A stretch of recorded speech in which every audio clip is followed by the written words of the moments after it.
paychecks. Every month, he was murdering and kidnapping Israeli civilians. It was Abu Itiwi who led the savage rampage on the bomb shelter in Re'im in southern Israel. Dozens of young people hid for their lives while their friends were being raped and murdered at the Nova Music Festival. Abu Itawi led his men in murdering almost all of the young people hiding in the shelter and kidnapping the survivors. A UN paycheck was waiting for him in his letterbox when he went back to Gaza. After we delivered justice to this terrorist, UN officials had the audacity to mourn him. The Secretary General himself expressed outrage at his elimination. The Secretary General of the United Nations condemned the death of a terrorist who led some of the most vicious assaults on innocent civilians in modern history. Do not misunderstand me. It is legitimate to engage in debate. It is legitimate to criticize us.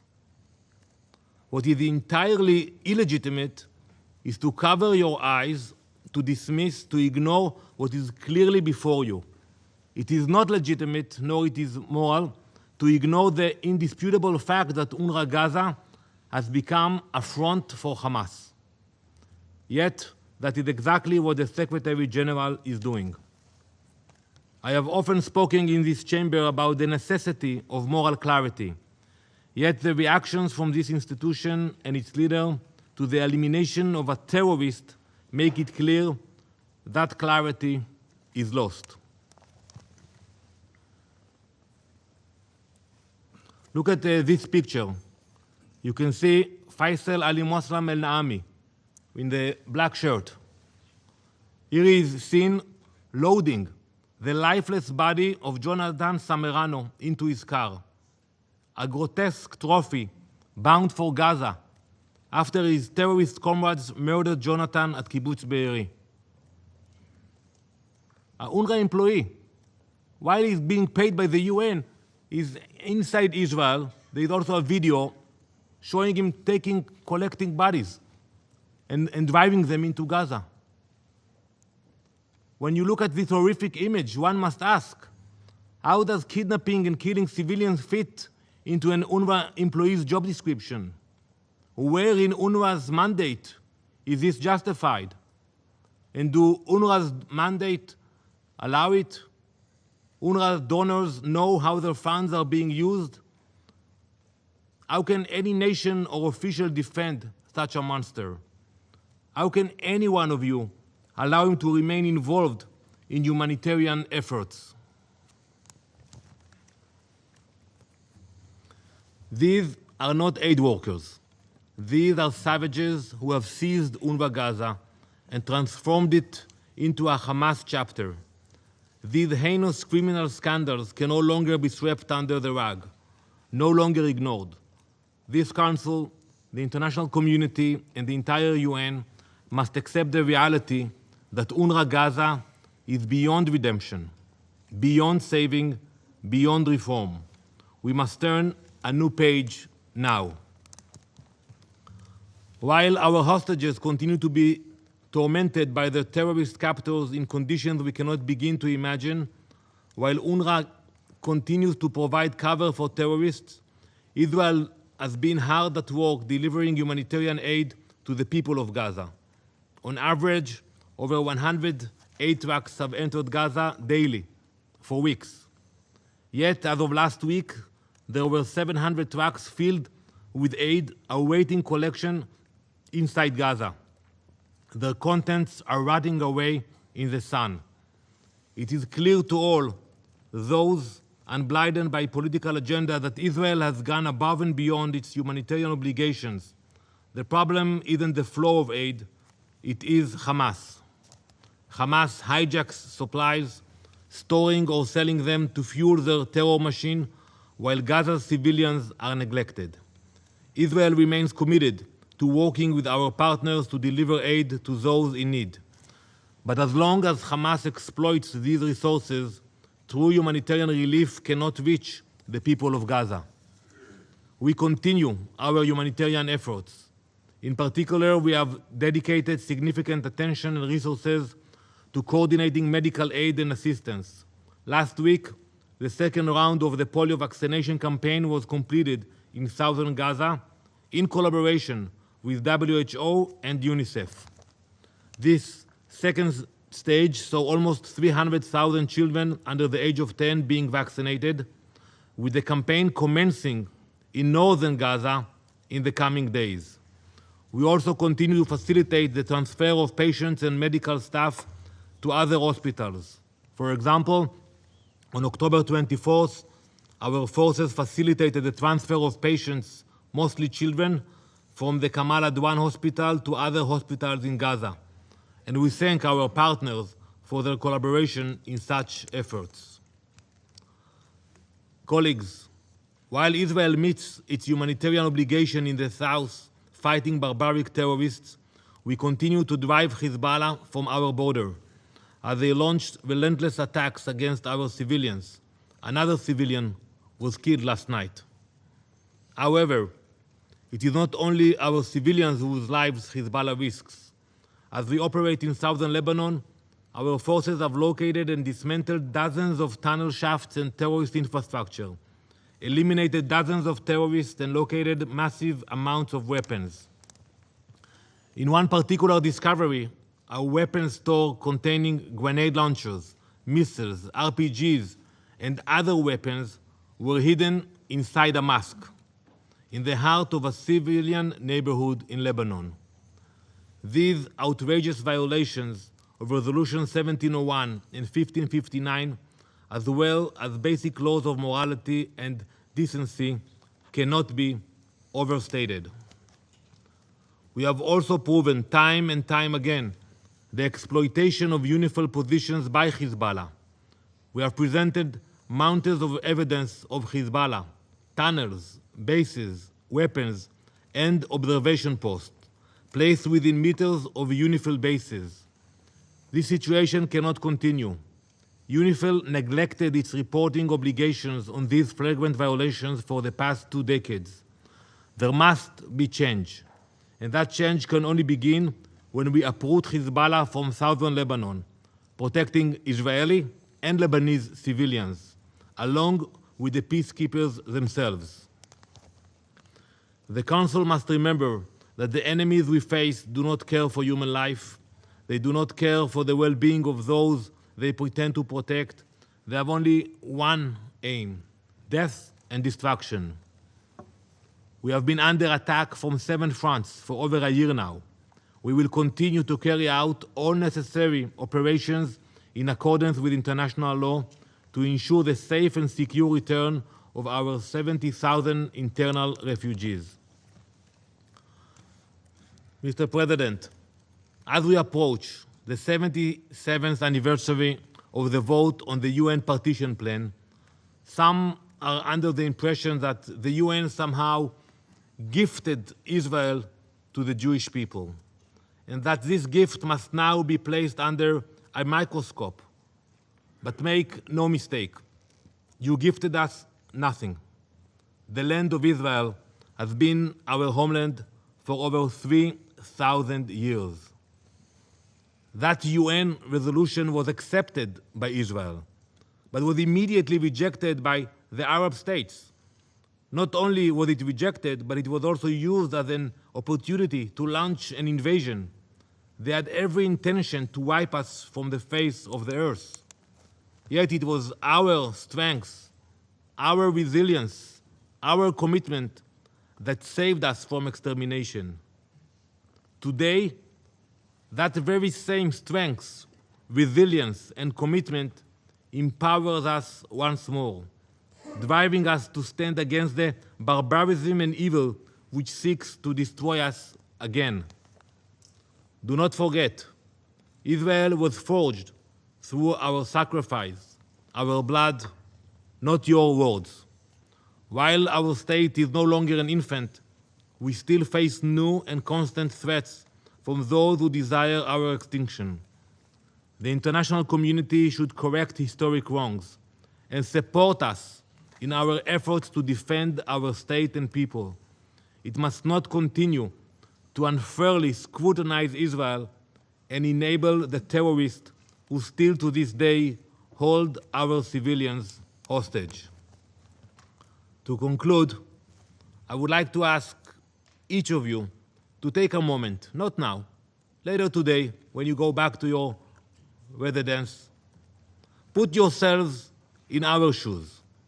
Imagine for a minute your country, surrounded on all sides by enemies attacking your people, your families, your homes, striving for your destruction.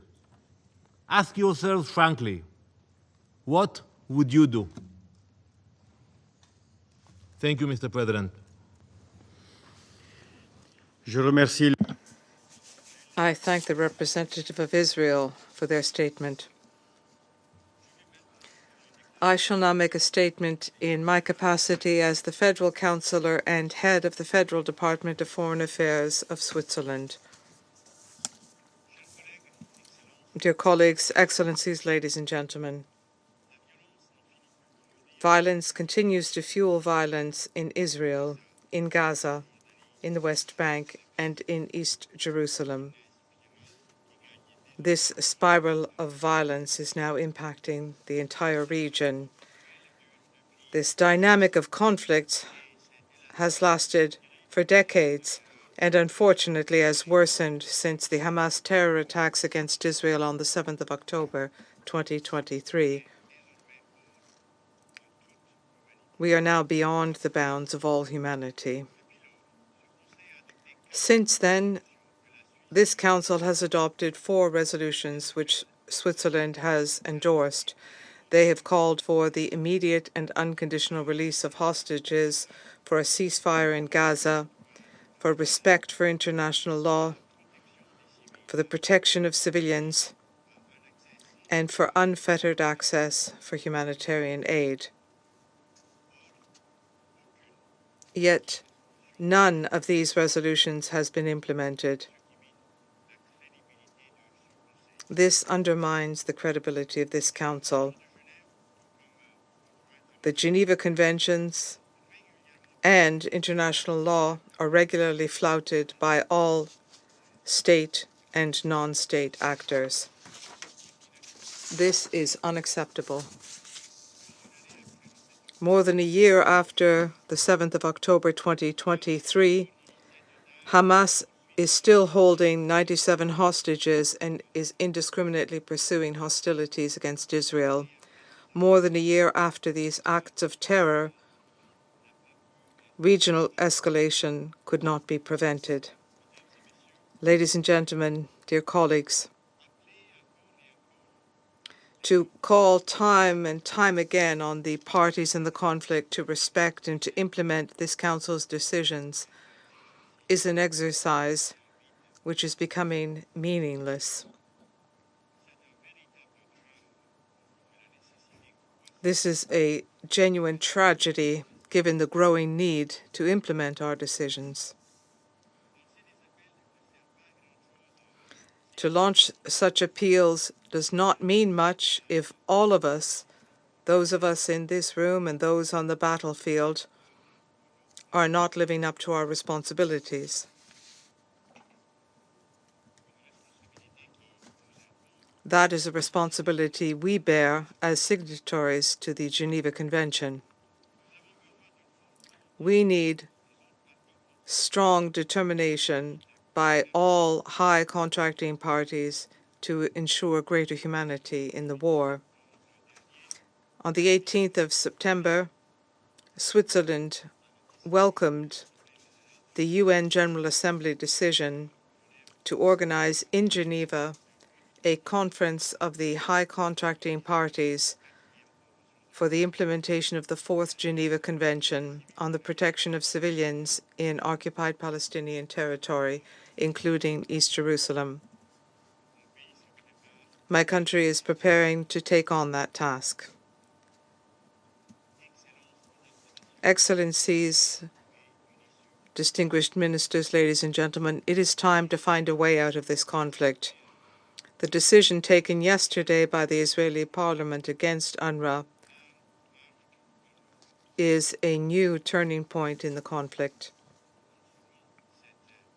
Not only is this decision to a large extent incompatible with international law, but it threatens humanitarian assistance provided to the civilian population living in great suffering.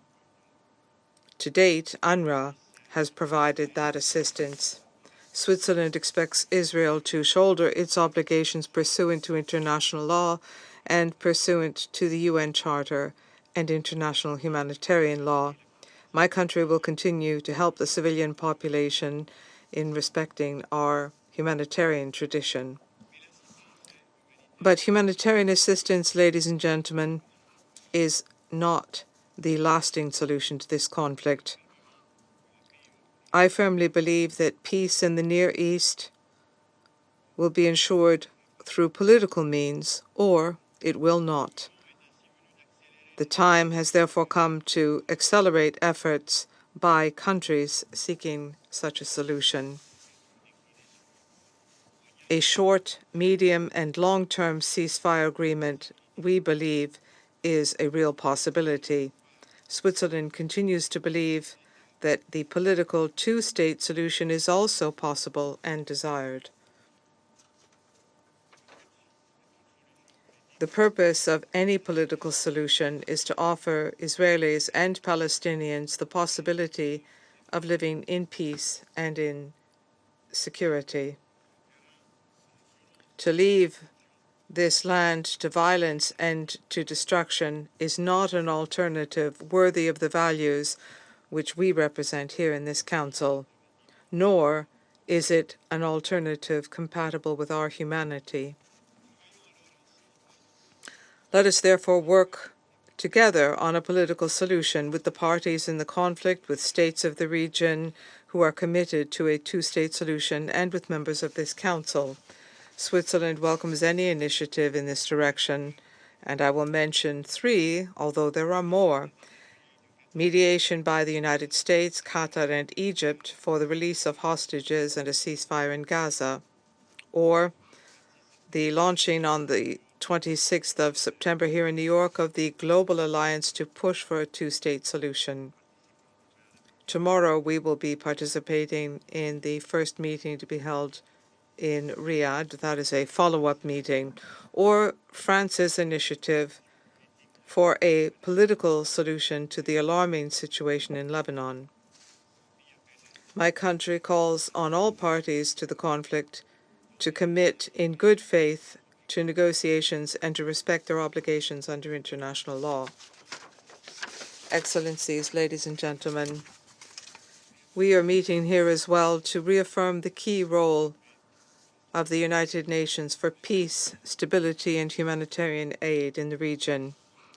Any UN agency must be able to carry out its work and help individuals in need.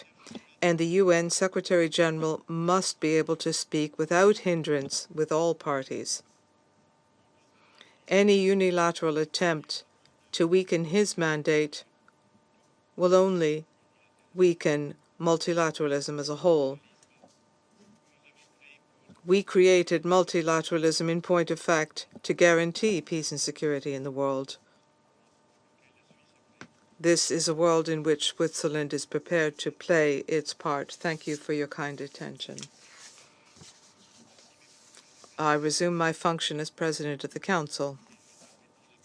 I now give the floor to His Excellency Mr. Hugh Hilton Todd. You have the floor.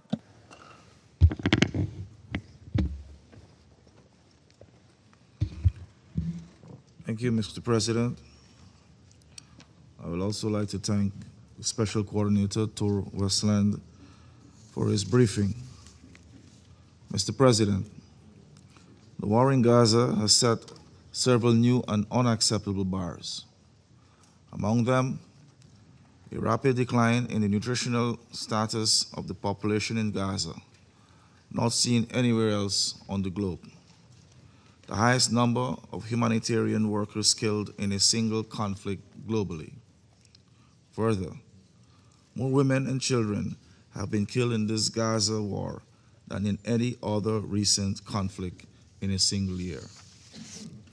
We have witnessed too often the tragic irony of sophisticated precision weaponry striking innocent human beings instead of military targets. Women, children, the elderly, the disabled, aid workers, their life cut short, extinguished amidst the rubble of homes, schools, hospitals, and places of worship. More than 42,000 persons have been killed and over 100,000 injured. Among the dead, at least 13,000 children, nearly 1,000 of them below the age of 1 year. Mr. President, Guyana remains deeply troubled by the ongoing situation in North Gaza, where the population has been under siege and subject to a bombing campaign for more than 3 weeks. We share the concern of the United Nations Human Rights Office that Israeli military action in the northmost governorate of Gaza may be causing the destruction of the Palestinian population. We call on Israel to comply with its obligations under international law regarding the protection of the inhabitants of the territory which it is illegally occupying, as determined by the International Court of Justice. All this is happening in full glare through an unprecedented flow of information in real time about the atrocities being perpetrated. The world today is much better positioned than we were 30 years ago. For example, to act based on real-time information. Against this reality, inaction in the face of such overwhelming human suffering to which we are witness every single day cannot be justified. Guyana appeals to this Council to unite to halt the unceasing onslaught of the Palestinians in Gaza and to help de-escalate and stabilize the situation in the wider Middle East. To do otherwise would be to abrogate our primary responsibility for the maintenance of international peace and security. Mr. President, the hopes for peace for Palestinians are to be extinguished even as the risks to peace for Israelis continue to mount. We are concerned that the prospects for the future of peace in the Middle East will further be endangered if the persistent cycle of violence and recrimination is not curtailed. We also caution against the perils attendant upon the othering of people, which, as history has shown, could engender the most egregious violations of human rights. The Security Council, aided by international law, has a duty to act on the side of peace and justice and in favor of a two-state solution. Mr. President, the bills passed in the Israeli parliament yesterday regarding UNRWA's operations in the occupied Palestinian territory gave cause for grave concern. They risk compounding the oppression of the Palestinian people. Should UNRWA be dismantled, the implications would be devastating for the millions of Palestinians who depend on its life-saving services in the absence of an independent Palestinian state. UNRWA's mandate was created by the General Assembly and can therefore only be altered by that body.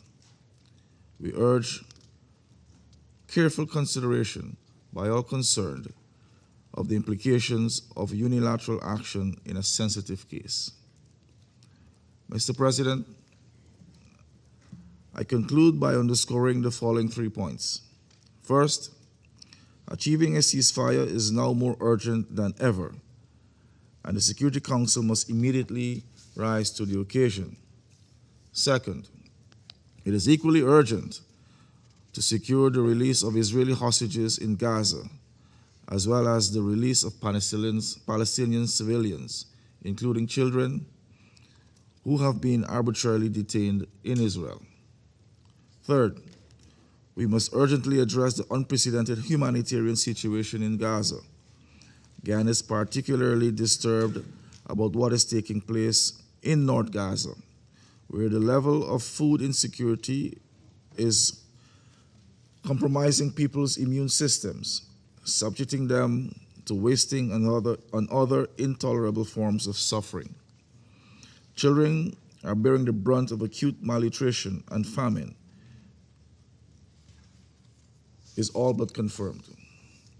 Let us act now to end this war and the suffering of the Palestinian people. Our common humanity demands it. I thank you. I thank His Excellency, Mr. Hugh Hilton Todd, Minister of Foreign Affairs and International Cooperation of Guyana, for his statement. I'd now like to give the floor to Her Excellency, Mrs. Linda Thomas Greenfield, Permanent Representative of the United States and member of President Biden's cabinet. Thank you, Mr. President. Thank you, Coordinator Winsland, for your sobering briefing. I don't know how many people in this room have watched a child die of starvation. I have. It was nearly 3 decades ago, but it's the kind of memory that one doesn't forget. Her rib bones poking out from under her skin, bloated belly, gaunt eyes, and I remember her mother's eyes filled with despair. And I think about her as we have seen reports that no food assistance has reached Jabalia or Beit Lahia since early October. About the ribs and the bellies, the eyes of children in northern Gaza, and about their parents, themselves having gone days without food, desperate to save them.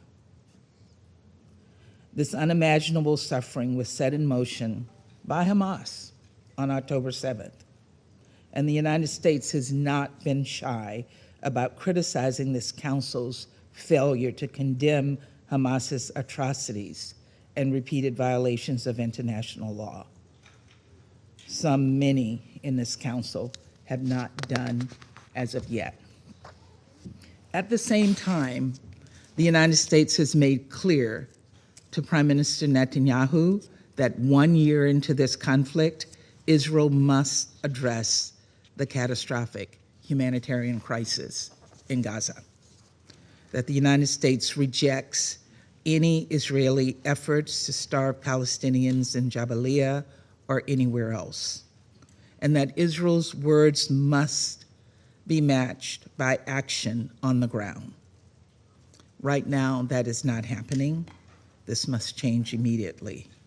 The U.S. has stated clearly that Israel must allow food, medicine, and other supplies into all of Gaza, especially the north, and especially as winter sets in, and protect the workers distributing it.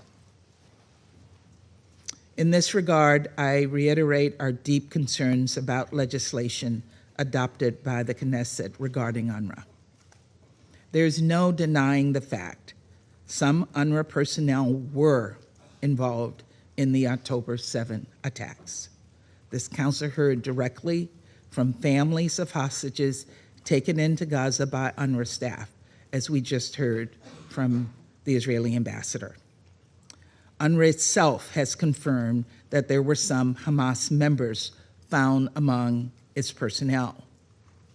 In addition, though we acknowledge the steps UNRWA has taken to implement the reforms outlined in the Kelowna report, we need this progress to accelerate. And we call on the Secretary General to create a mechanism to review and address allegations that UNRWA personnel have ties to Hamas and other terrorist groups. At the same time, we know that right now there's no alternative to UNRWA when it comes to delivering food and other life-saving aid in Gaza. Therefore, we have concerns about this legislation being implemented. Instead of speaking at one another Israel and the UN must speak to one another to address the fears that led to the Knesset's legislation and to ensure that UNRWA can fulfill its critical mandate, rebuild confidence in its mission, and the hundreds of staff who are not associated with Hamas. In addition, as President Biden has reiterated, Israel must conduct its operations in Gaza in a way that protects civilians and adheres to international law. Efforts by the Israeli government to facilitate humanitarian assistance is appreciated, but much more has to be done. We all know that Hamas uses schools, it uses hospitals, and ambulances to hide weapons and fighters. But harrowing reports of medical staff being arrested by Israeli forces at hospitals in northern Gaza are also deeply troubling. We urge Israel to publicly address these allegations immediately. And we reiterate there must be no forcible displacement, no reoccupation, and no territorial reduction of Gaza, period. Colleagues, in addition to sounding the alarm over the urgent humanitarian situation in Gaza, we must also not ignore the rising violence in the West Bank. Israeli authorities must intervene when extremist settlers launch attacks and hold perpetrators to account. The United States will continue to sanction actors that commit and enable violent activities or foment extreme instability and violence against civilians in the West Bank. What's more, the United States has been clear. The Israeli government's settlement program is inconsistent with international law and harmful to the prospect of a two-state solution. So too is undermining the West Bank's economy. We urge Israel to release withheld clearance revenues and extend waivers for Israeli banks, helping maintain correspondent banking relationships with the Palestinian equivalents, especially given assessments that these institutions can adequately prevent money laundering and financing of terrorism. Colleagues, I know it feels impossible with so much suffering now to think about the day after, but we must reject the false choice between alleviating pain today and preventing it tomorrow.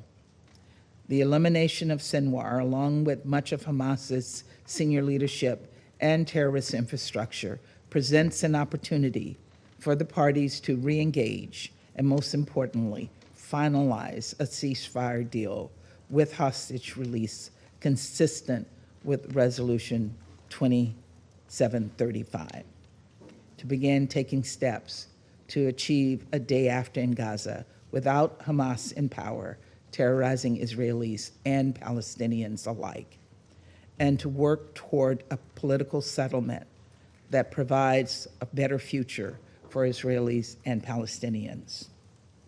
Let me just say here, diplomacy does work, but it takes a lot of work to get there, and we have to continue to put our efforts behind the diplomatic efforts that are currently being pursued. We have the urgent responsibility to stop the suffering of Palestinian civilians and to secure the release of hostages, to alleviate their suffering and that of their families, to make the most of this moment and ensure the parties to the conflict do the same. Thank you, Mr. President. I thank Her Excellency, Mrs. Linda Thomas-Greenfield, for her statement. I now give the floor to the representative of Algeria. Monsieur le Président, Excellence, Monsieur President, Your Excellency, Ignacio Cassis, I would like to thank you for convening this meeting of the Security Council.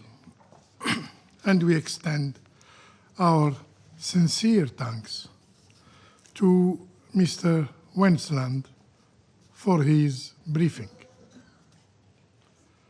For over a year now, the Middle East and Palestine in particular, have been gripped by worsening violence.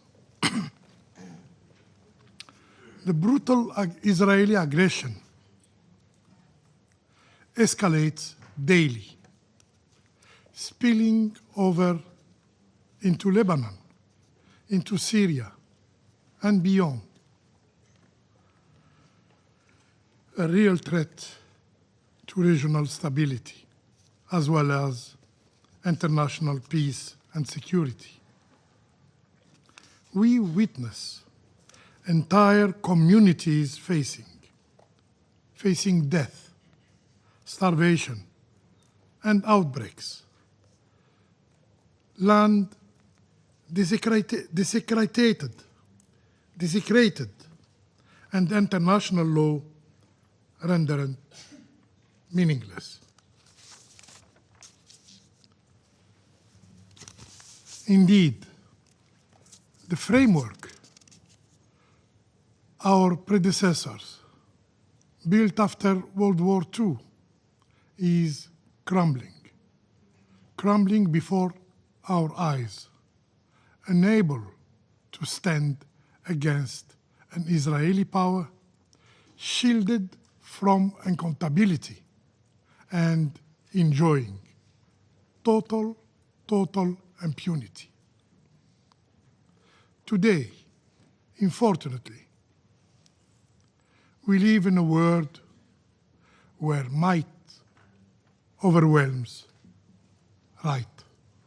Mr. President, as stated in different reliable reports and confirmed by Mr. Winnesland today in his briefing, the situation in northern Gaza is beyond catastrophic.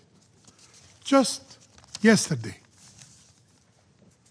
in Gaza, Israeli forces struck a building in Beit Lahya, leaving at least 60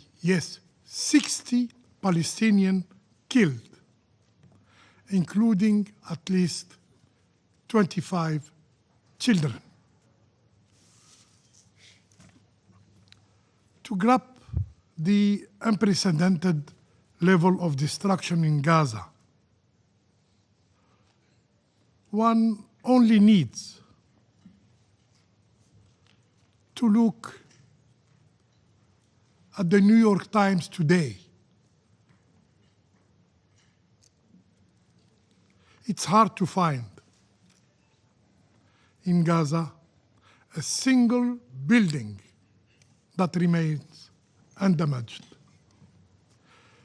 This destruction is not driven by military objectives, but rather reflects a policy, an Israeli policy, aimed at forcibly displacing Palestinians from their homes.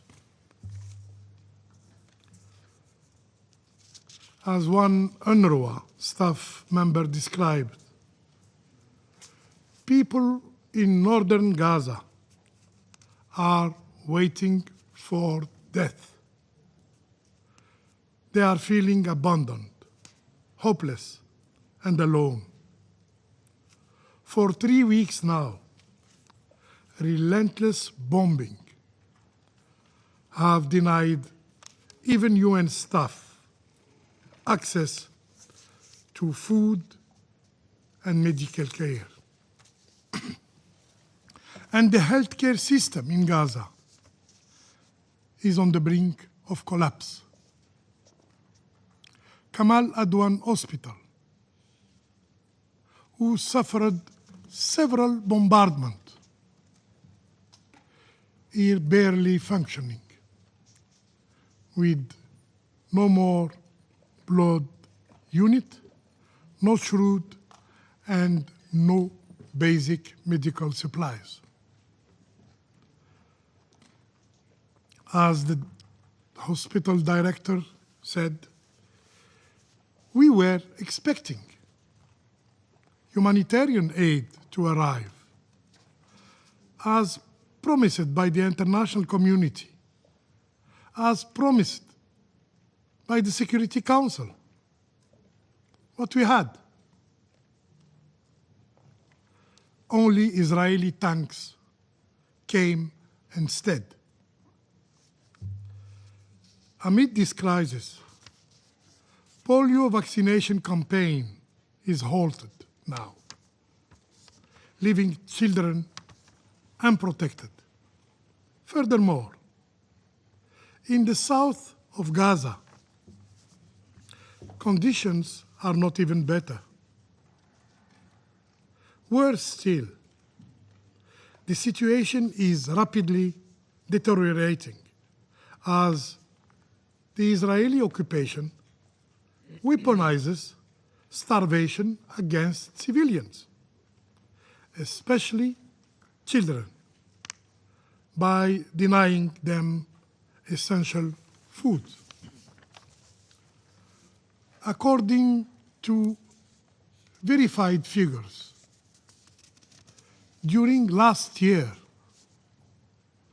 more than 200,000 aid trucks have been barred from entering Gaza. This is the real face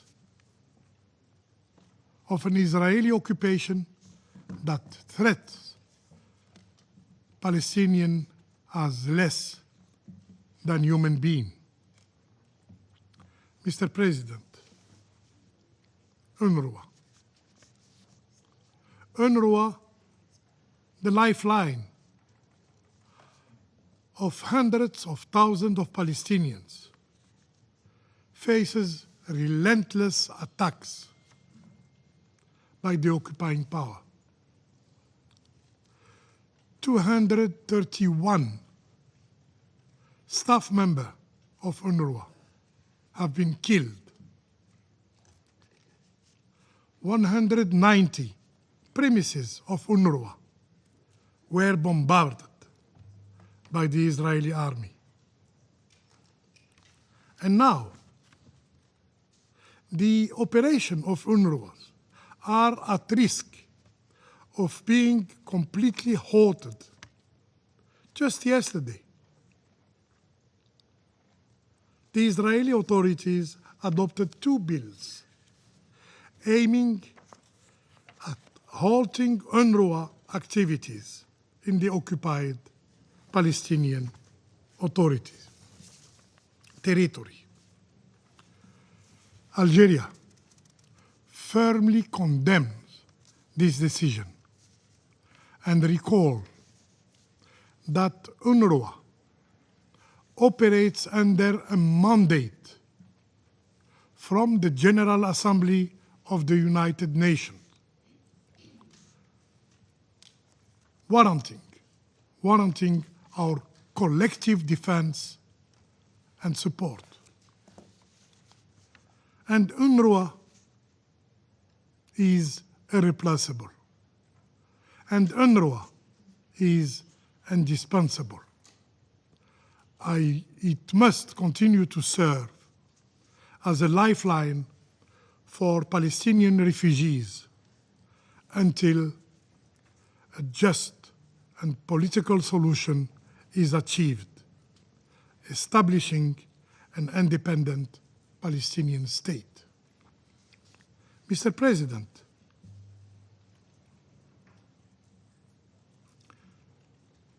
enemy of transparency and accountability. The Israeli authorities attempt now to obscure the truth after outright denying its crime. It has even dared to threaten our multilateral bodies dealing with its flagrant violation of international law, of international humanitarian law, some of which these multilateral bodies, regrettably, have succumbed to this pressure. As global conscience increasingly reject images of death and destruction, calling for an end of the Israeli and occupier and checked actions, suppressing this image from the media, from reaching the world, have become a priority of the Israeli authorities. In fact, the occupying power endeavors relentlessly to hide its crime from scrutiny and from international justice. Foreign journalists are now barred from entering Gaza, not for 1 week, not for 1 month, but for more than 1 year. Moreover, the few Palestinian journalists who remain in northern Gaza find themselves in the crosshair of the Israeli occupation. Just last week, 6 journalists were accused of being terrorists by night to justify their killing later. This is a policy we have seen used, costing the life of already over 168 journalists in Gaza, and now tens of them in Lebanon.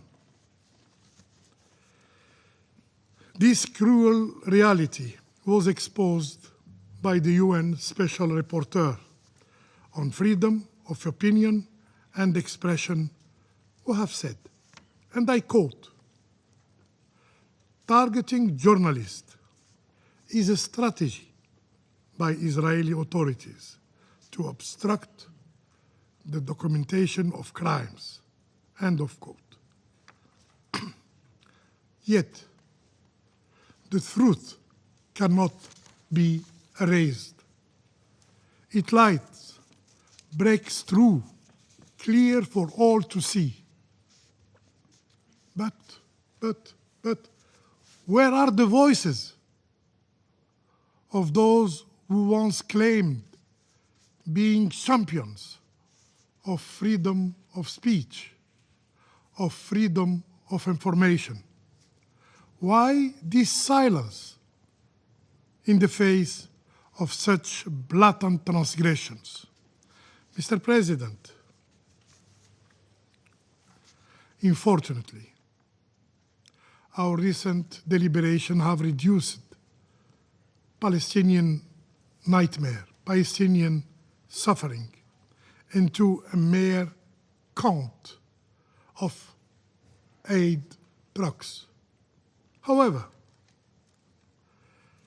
the source of the suffering of the Palestinian people is not just a humanitarian crisis.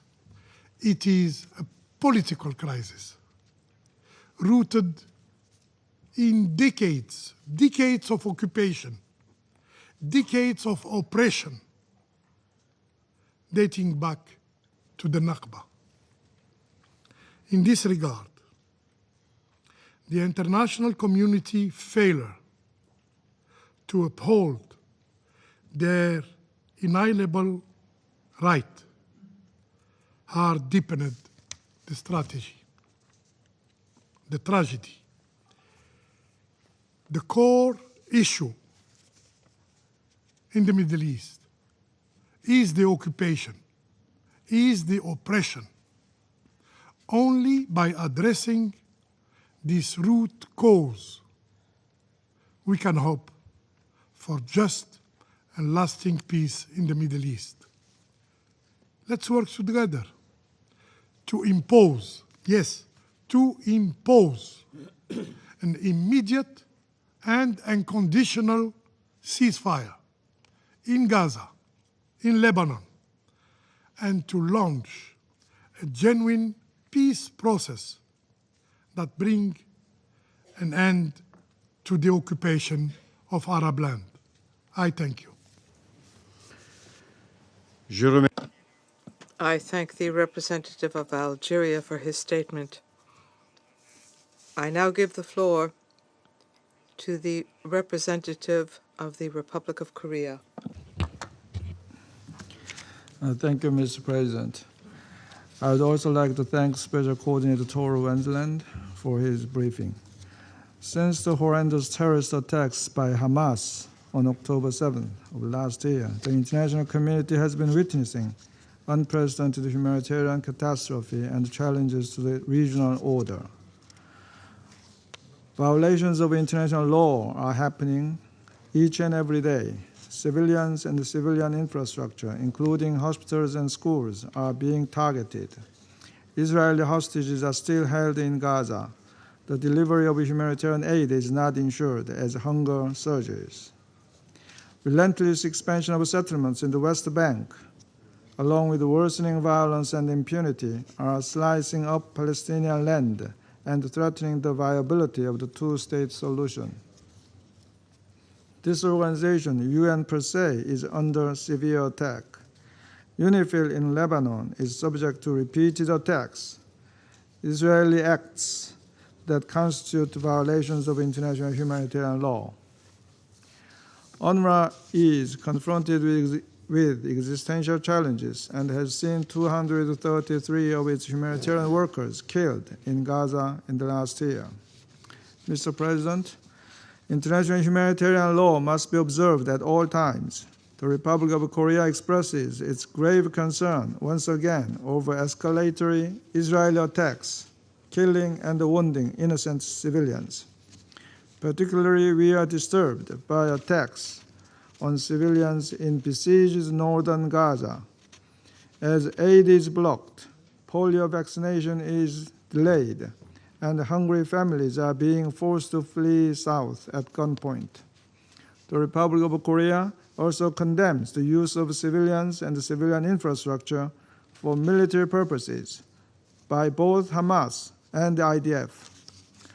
Moreover, yesterday's approval by the Knesset of the two bills against UNRWA is extremely alarming. It is Israel's obligation under the UN Charter to assist and grant privileges and immunities for the activities of the organization. With the collapse of UNRWA, 2 million Palestinians in Gaza will suffer even worse. In the long term, too, the reality without UNRWA is unacceptable, as the agency has provided the essential services, including education and health care, to millions of Palestinian refugees in Gaza, the West Bank, and beyond for decades. Let us be clear, UNRWA is indispensable. Israel's actions against UNRWA will also have a devastating impact on Israel's relations with regional countries and the international community. As such, along with the vast majority of UN member states, the Republic of Korea urges Israel, as a decades-long member of the United Nations, to act more responsibly and to immediately stop all measures dismantling UNRWA. Mr. President, an immediate ceasefire in Gaza, along with the immediate release of hostages, as well as rapid de-escalation in the region, are not an option. It is the only way to save thousands of lives and open a new pathway toward regional stability and long-term peaceful coexistence based on the two-state solution. I thank you, Mr. President.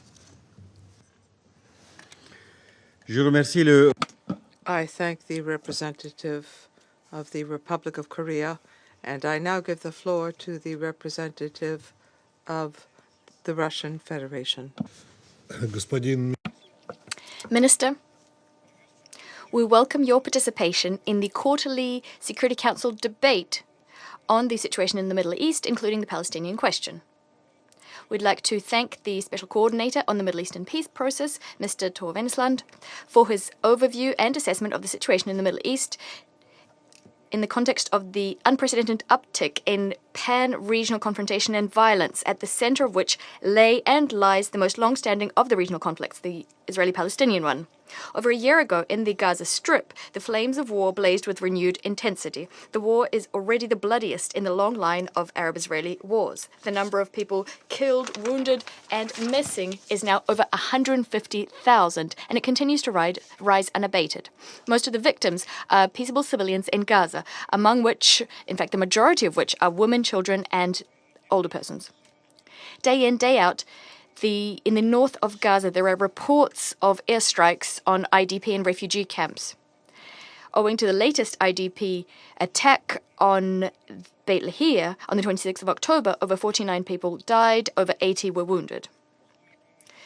In the context of military hostilities and Israel's blockade on the enclave, a genuine humanitarian catastrophe is raging, with the large-scale hunger or famine, outbreaks of infectious diseases, as well as total destruction of civilian infrastructure. The number of refugees and repeatedly displaced persons runs into the millions.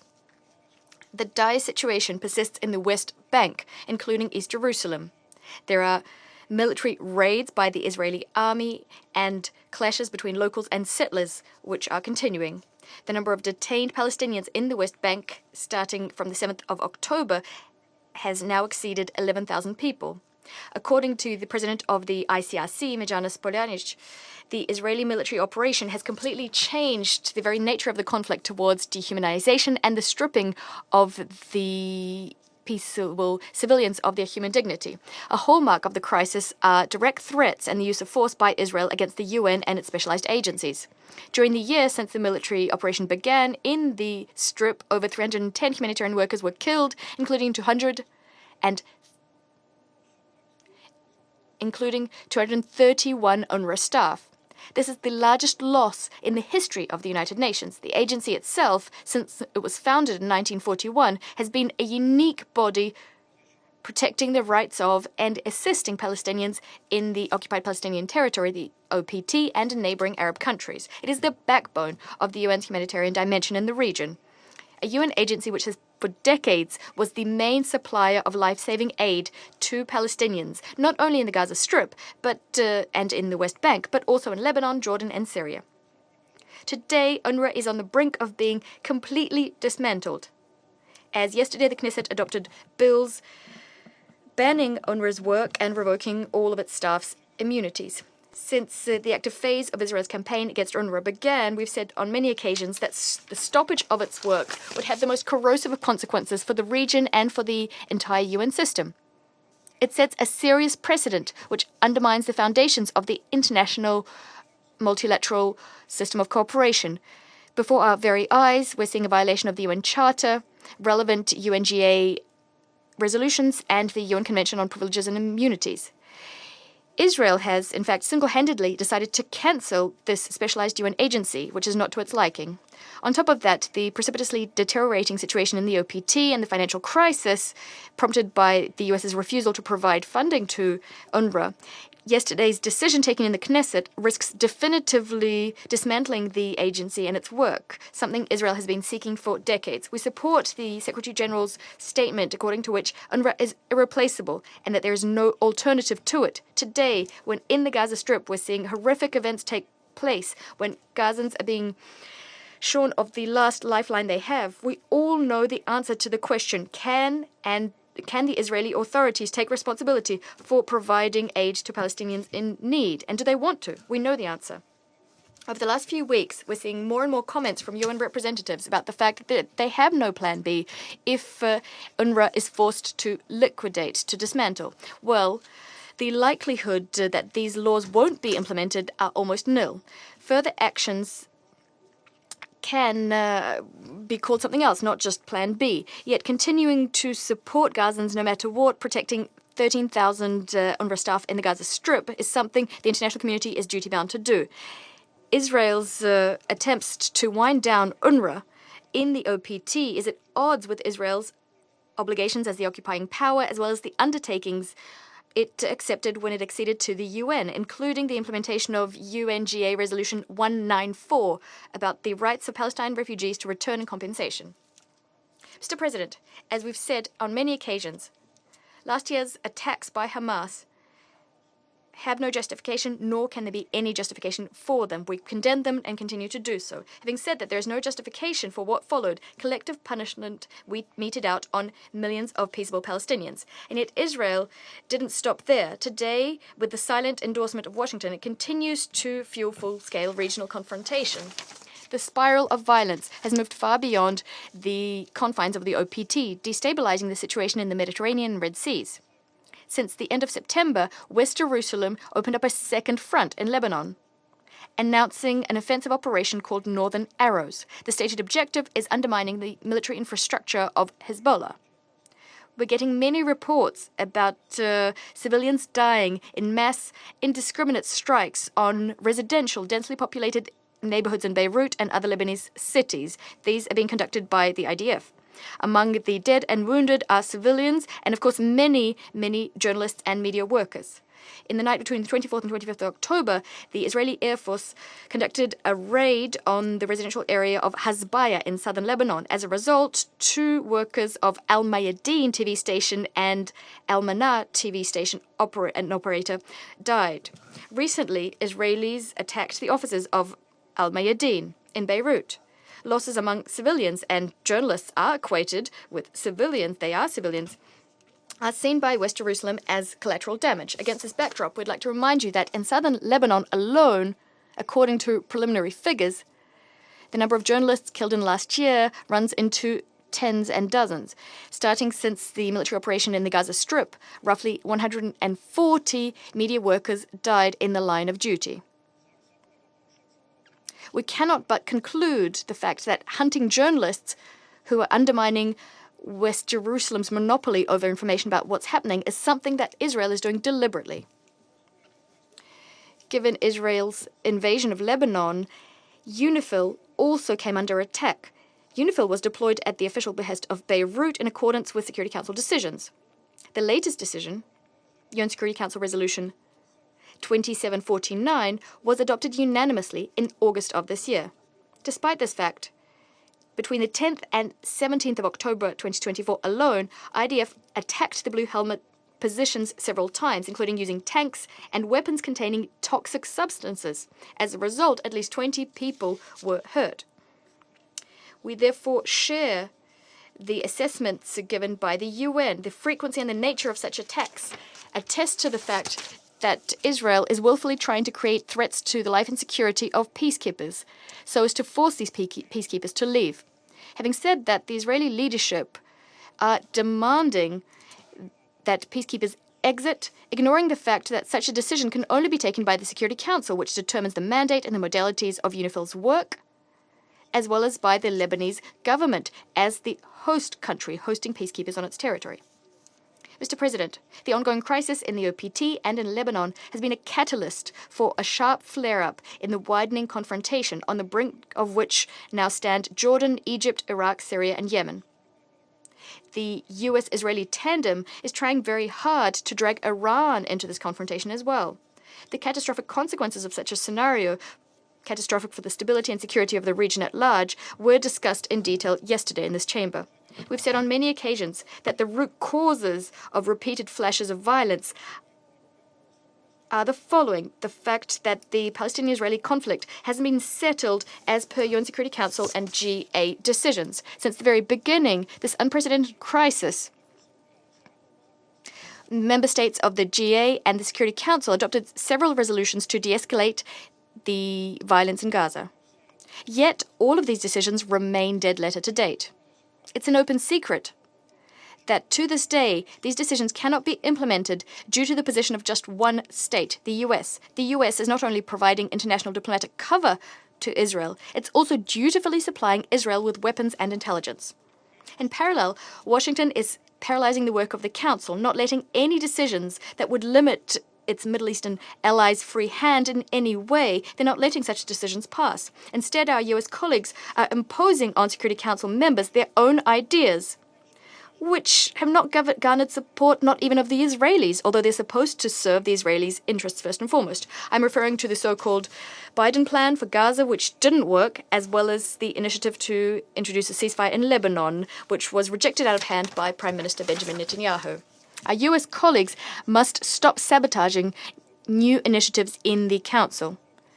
As recent votes in the General Assembly show, this is what the overwhelming majority of UN member states expects of the US. Are over 40 Palestinians dead not a high enough figure to push Washington to work together with the rest of Security Council members? As we've seen for ourselves many times, any unilateral attempts to secure a truce between Israel and its neighbors without a just solution to the Palestinian question will not bring peace to the Middle East. They will prompt nothing but another cycle of escalation similar to the one we're seeing in the region today. Mr. President, without a doubt, Israelis have a right to ensure their own security. Yet the path thereto lies exclusively through a comprehensive process of Middle Eastern settlement and the realization of Palestinians' lawful right to their own state within 1967 borders with East Jerusalem as its capital. To this end, we must ensure the implementation of relevant UN Security Council resolutions. We need to end the large-scale bloodshed in the region and prevent the Middle East slipping into the abyss of a major war. We insistently urge all parties involved, within the region and beyond it, to exercise restraint, to end violence, and to avert the catastrophic scenario from coming to pass. If we want a peaceful future for Palestine, for Palestinian, Lebanese, Syrian, and Israeli children, we must act now. We must not dither. Otherwise, the poison of violence and revenge will contaminate the region for many years to come, meaning that the region will continue moving from one crisis to the next. I thank you. President, I thank the representative of the Russian Federation for his statement. I now give the floor to the distinguished representative of France. Mr. President, I'd like to thank Mr. Wensland for his briefing. The Security Council must take action so as to put an end to the regional escalation. In Gaza, there is an urgent need to achieve an immediate and permanent ceasefire. It's the only solution for stopping the humanitarian disaster. All hostages must be released without delay. France condemns Israel's strikes on civilian infrastructure. They are serious violations of the Geneva Conventions. We call on Israel to ensure the protection of all civilians and to lift any impediments to the delivery of aid. France is deeply disquieted by the extreme gravity of the situation in northern Gaza, where famine is already raging. France would like to recall that any forced displacement is a serious violation of international law. France has incessantly condemned the terrorist attacks and the sexual violence committed by Hamas and other terrorist groups on the 7th of October 2023. We'd like to recall our unshakable commitment to Israel's security. Strikes were conducted by Israel on the 26th of October, targeting Iranian military sites. They were conducted in response to Iran's attack on Israel on the 1st of October. It's absolutely vital for all parties involved to abstain from any escalation or action that could exacerbate the extreme tension in the region. In the West Bank and in East Jerusalem, Israel must put an end to its settlement policy. This policy is illegal. The settlers' policy of terror must also cease.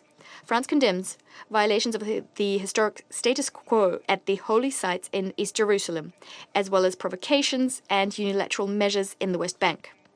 We support a Palestinian Authority that's undergone reform, that can shoulder its responsibilities throughout the Palestinian territories, including in the Gaza Strip. France will continue its efforts so as to implement the two-state solution. We will remain proactive, including here in the Security Council, working together with our partners. In Lebanon, yet again, an immediate ceasefire is required. There's an urgent need that we fully implement Resolution 1701 so as to achieve a long-term solution along the blue line, which would ensure respect for Israel's and Lebanon's security. at the behest of the President of the French Republic, France organized an international conference for supporting the people and the sovereignty of Lebanon. This happened on the 24th of October in Paris, together with the United Nations. Participating states heeded the call of the United Nations, pledging $1 billion in aid, including $100 million in humanitarian assistance and $200 million in support for the Lebanese security forces.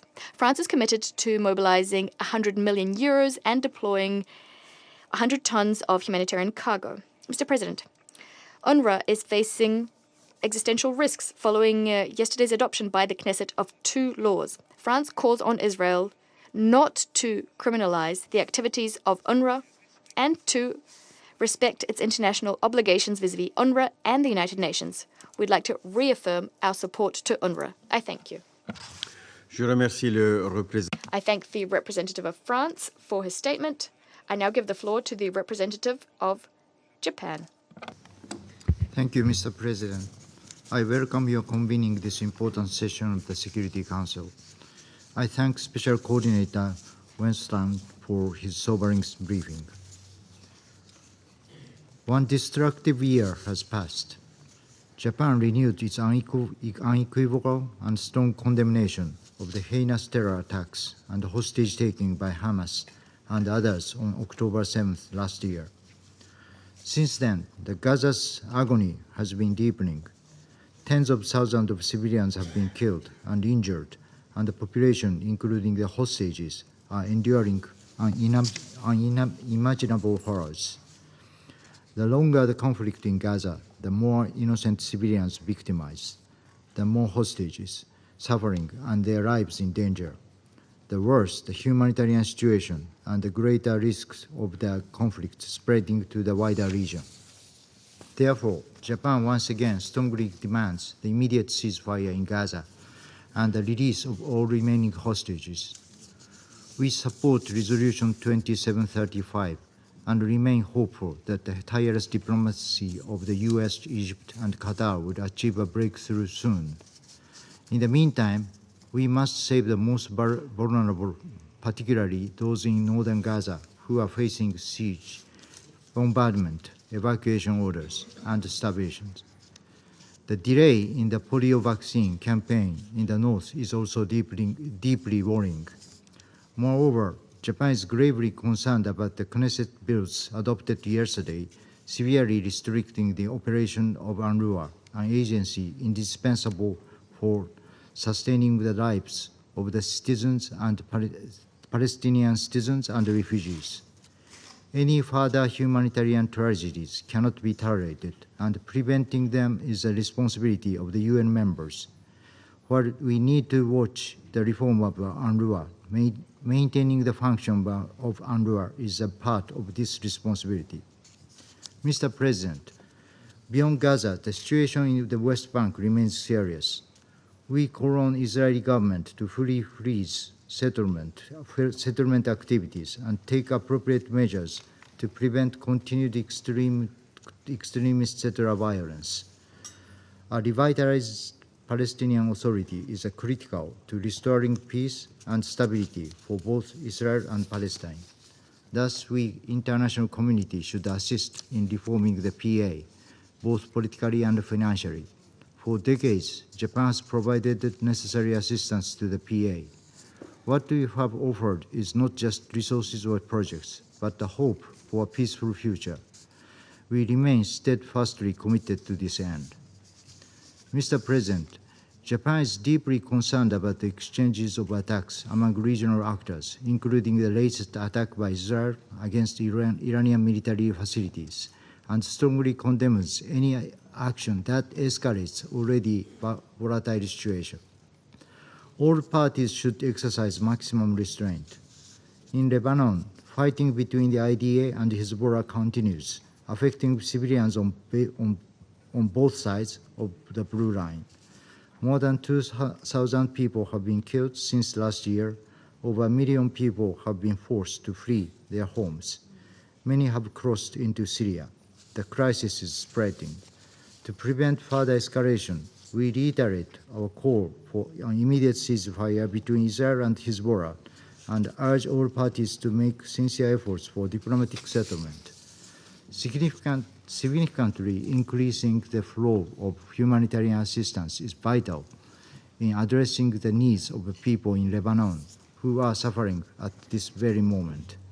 Japan has recently decided to extend an emergency grant of $10 million for humanitarian assistance to the people in Lebanon.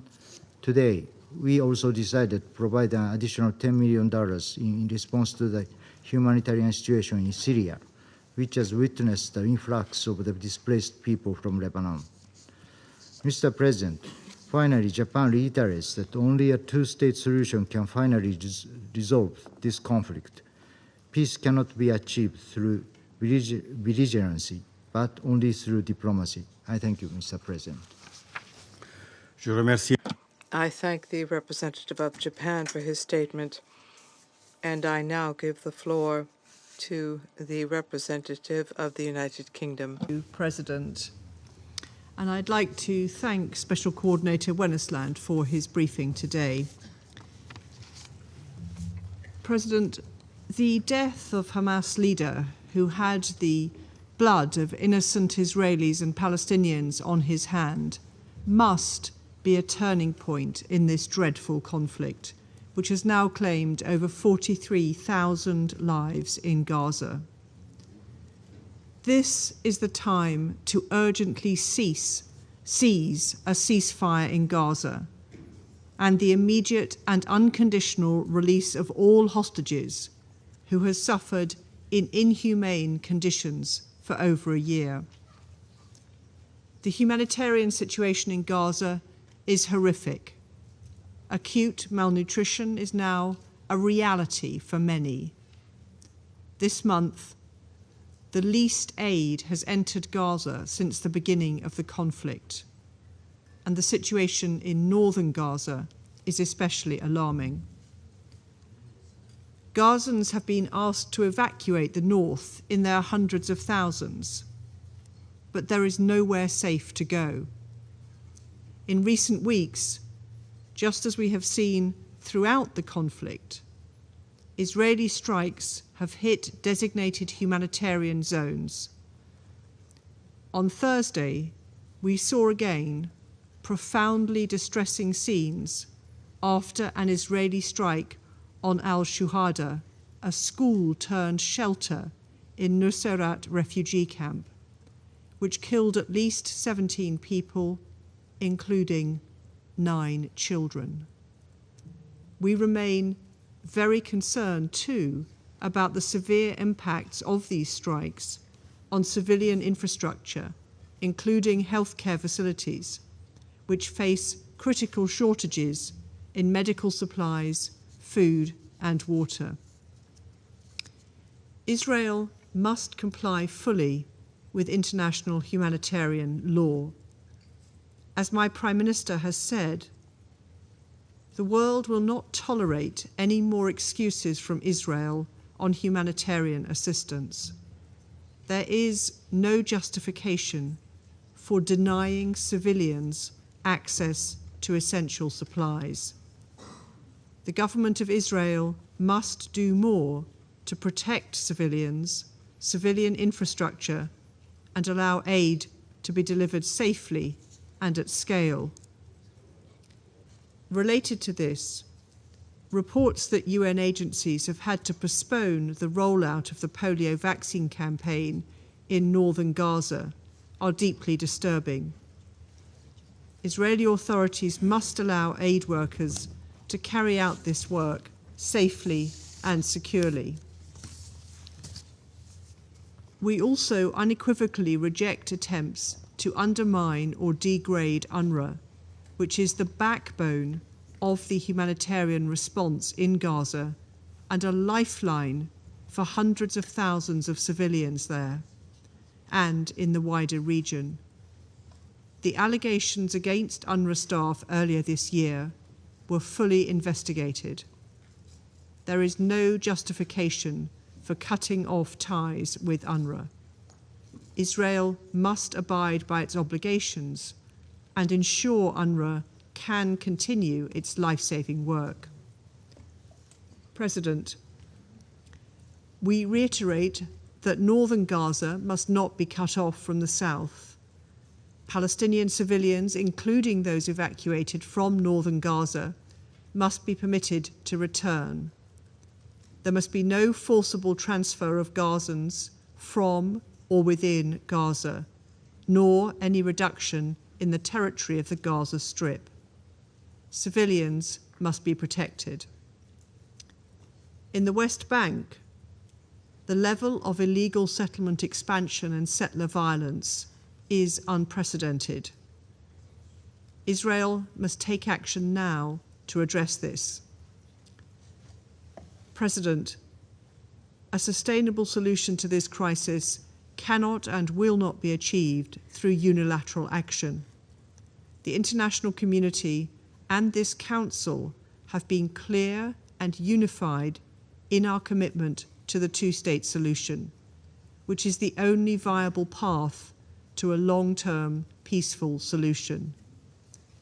The Palestinian and Israeli people alike have a right to self-determination, safety and security, and we must all work together to provide a credible and irreversible pathway towards a two-state solution.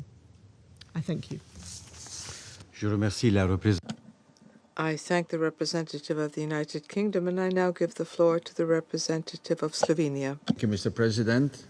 We welcome your presiding the Council today, demonstrating importance that Switzerland attaches to the responsibility of the Council towards the current tragic crisis in the Middle East.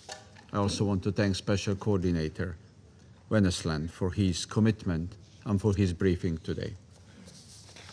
Colleagues, Slovenia is horrified by the level of death, injury, destruction and suffering in North Gaza.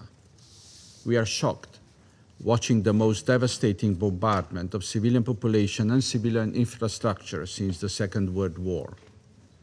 We are shocked by reports of severely maimed children left to die in Gaza because their transfer for treatment abroad was denied by Israel.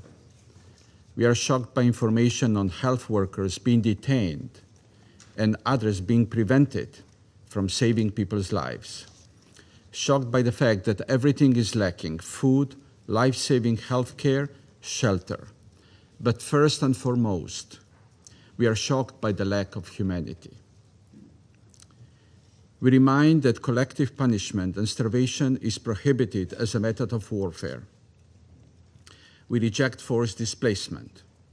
As violations continue, we repeat our call for full respect of international law, including international humanitarian and human rights law. We repeat our call on Israel to allow unimpeded access to United Nations and humanitarian organizations. We call for aid to be delivered at scale. Famine is at the doors of Gaza. Once famine is declared, it is already too late. We furthermore call for establishment of adequate conditions for finalization of polio vaccination campaign, which has been postponed.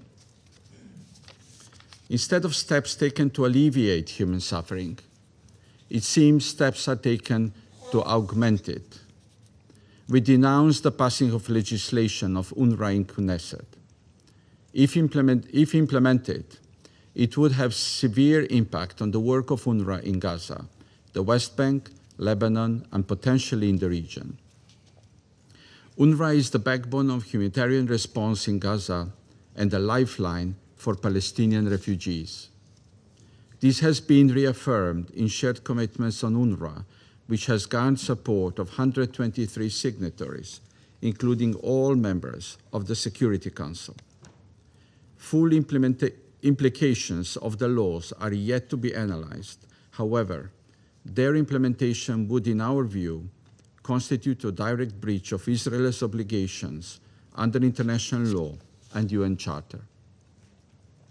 We are alarmed by the situation in the West Bank, including settlement policies, demolitions, and restrictions. The ICJ has been clear. The occupation is unlawful and it must end. We condemn settler violence, including in the context of the ongoing olive harvesting season. We once again underline our call for an immediate ceasefire.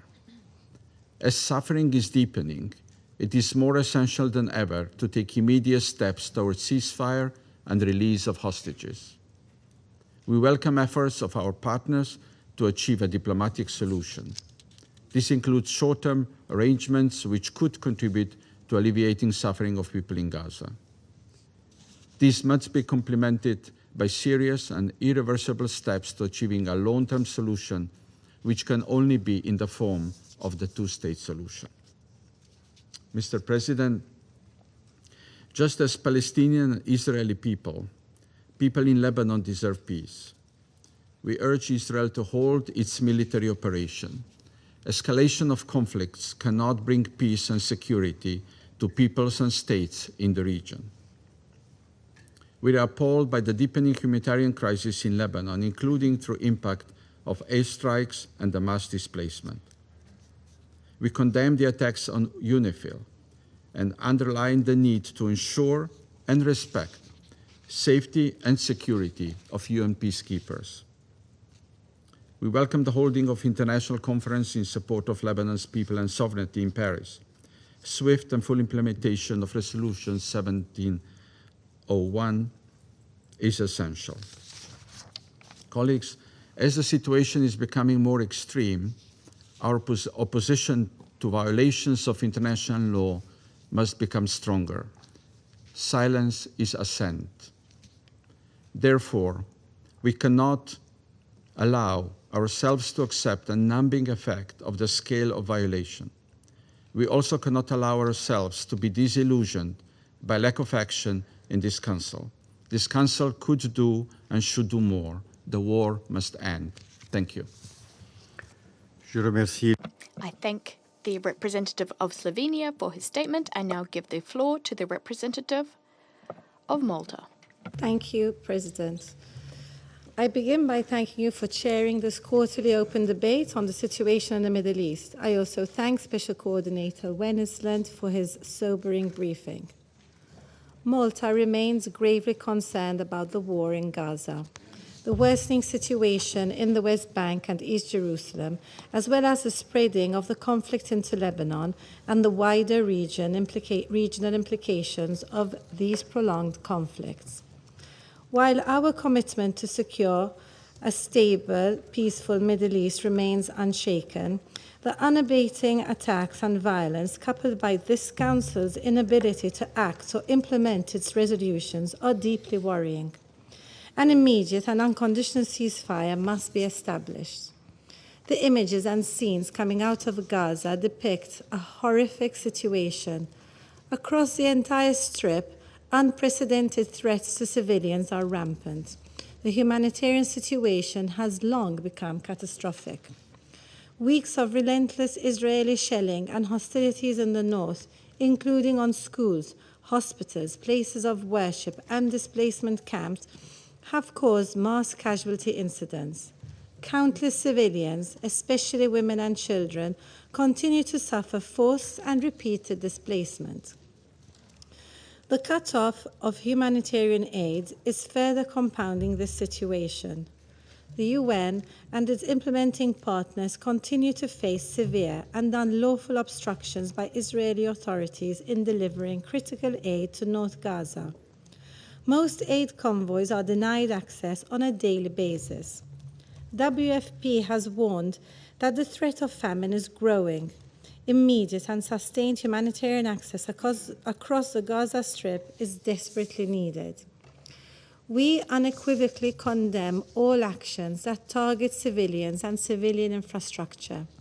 All parties must adhere to international law, including through the implementation of the ICJ's orders on provisional measures. We reiterate our condemnation of Hamas for its reprehensible terrorist attacks of 7th October 2023, and that Israel has the right to protect itself in accordance with international law, including international humanitarian law. We similarly demand the immediate and unconditional release of all hostages held by Hamas and other armed groups, and condemn the continued indiscriminate rocket fire endangering civilian population centers in Israel. President, in the occupied West Bank, including East Jerusalem, the situation is deteriorating rapidly. Israel's unilateral actions, including illegal settlement expansions, dispossession, arbitrary detainment, and continued raids in the West Bank, make life intolerable for Palestinians. Extremist settler violence fosters further instability.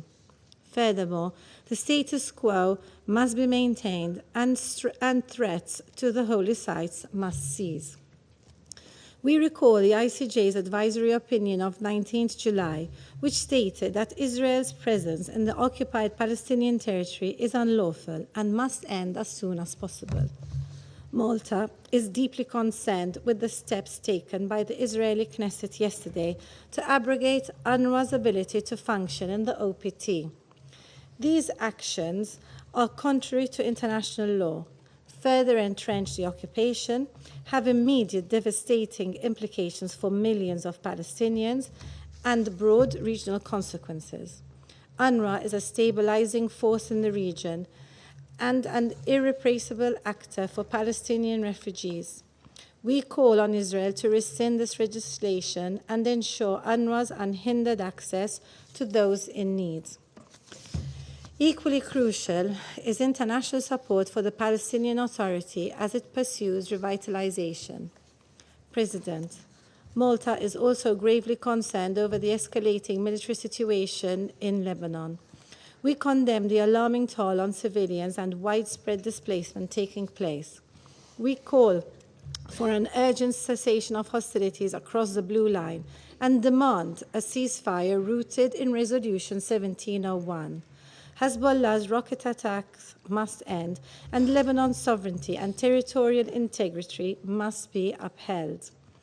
Bolstering Lebanon's state institutions, particularly the Lebanese armed forces, is also critical. As a troop-contributing country, Malta is deeply concerned by recent assaults on UNIFIL peacekeepers. Such acts are blatant violations of international law and undermine the mission's critical role. The Security Council must stand united in its unwavering support for peacekeepers. Furthermore, we also need to maintain focus on the recent attacks and retaliatory strikes between Israel and Iran, which risks further widening the conflict. We urge all parties to de-escalate in order to break the cycle of escalation and avoid an all-out regional war. President, our immediate priority at this pivotal moment must be de-escalation and accountability. Diplomacy and concerted efforts towards ceasefires in Gaza and Lebanon are essential to prevent further bloodshed.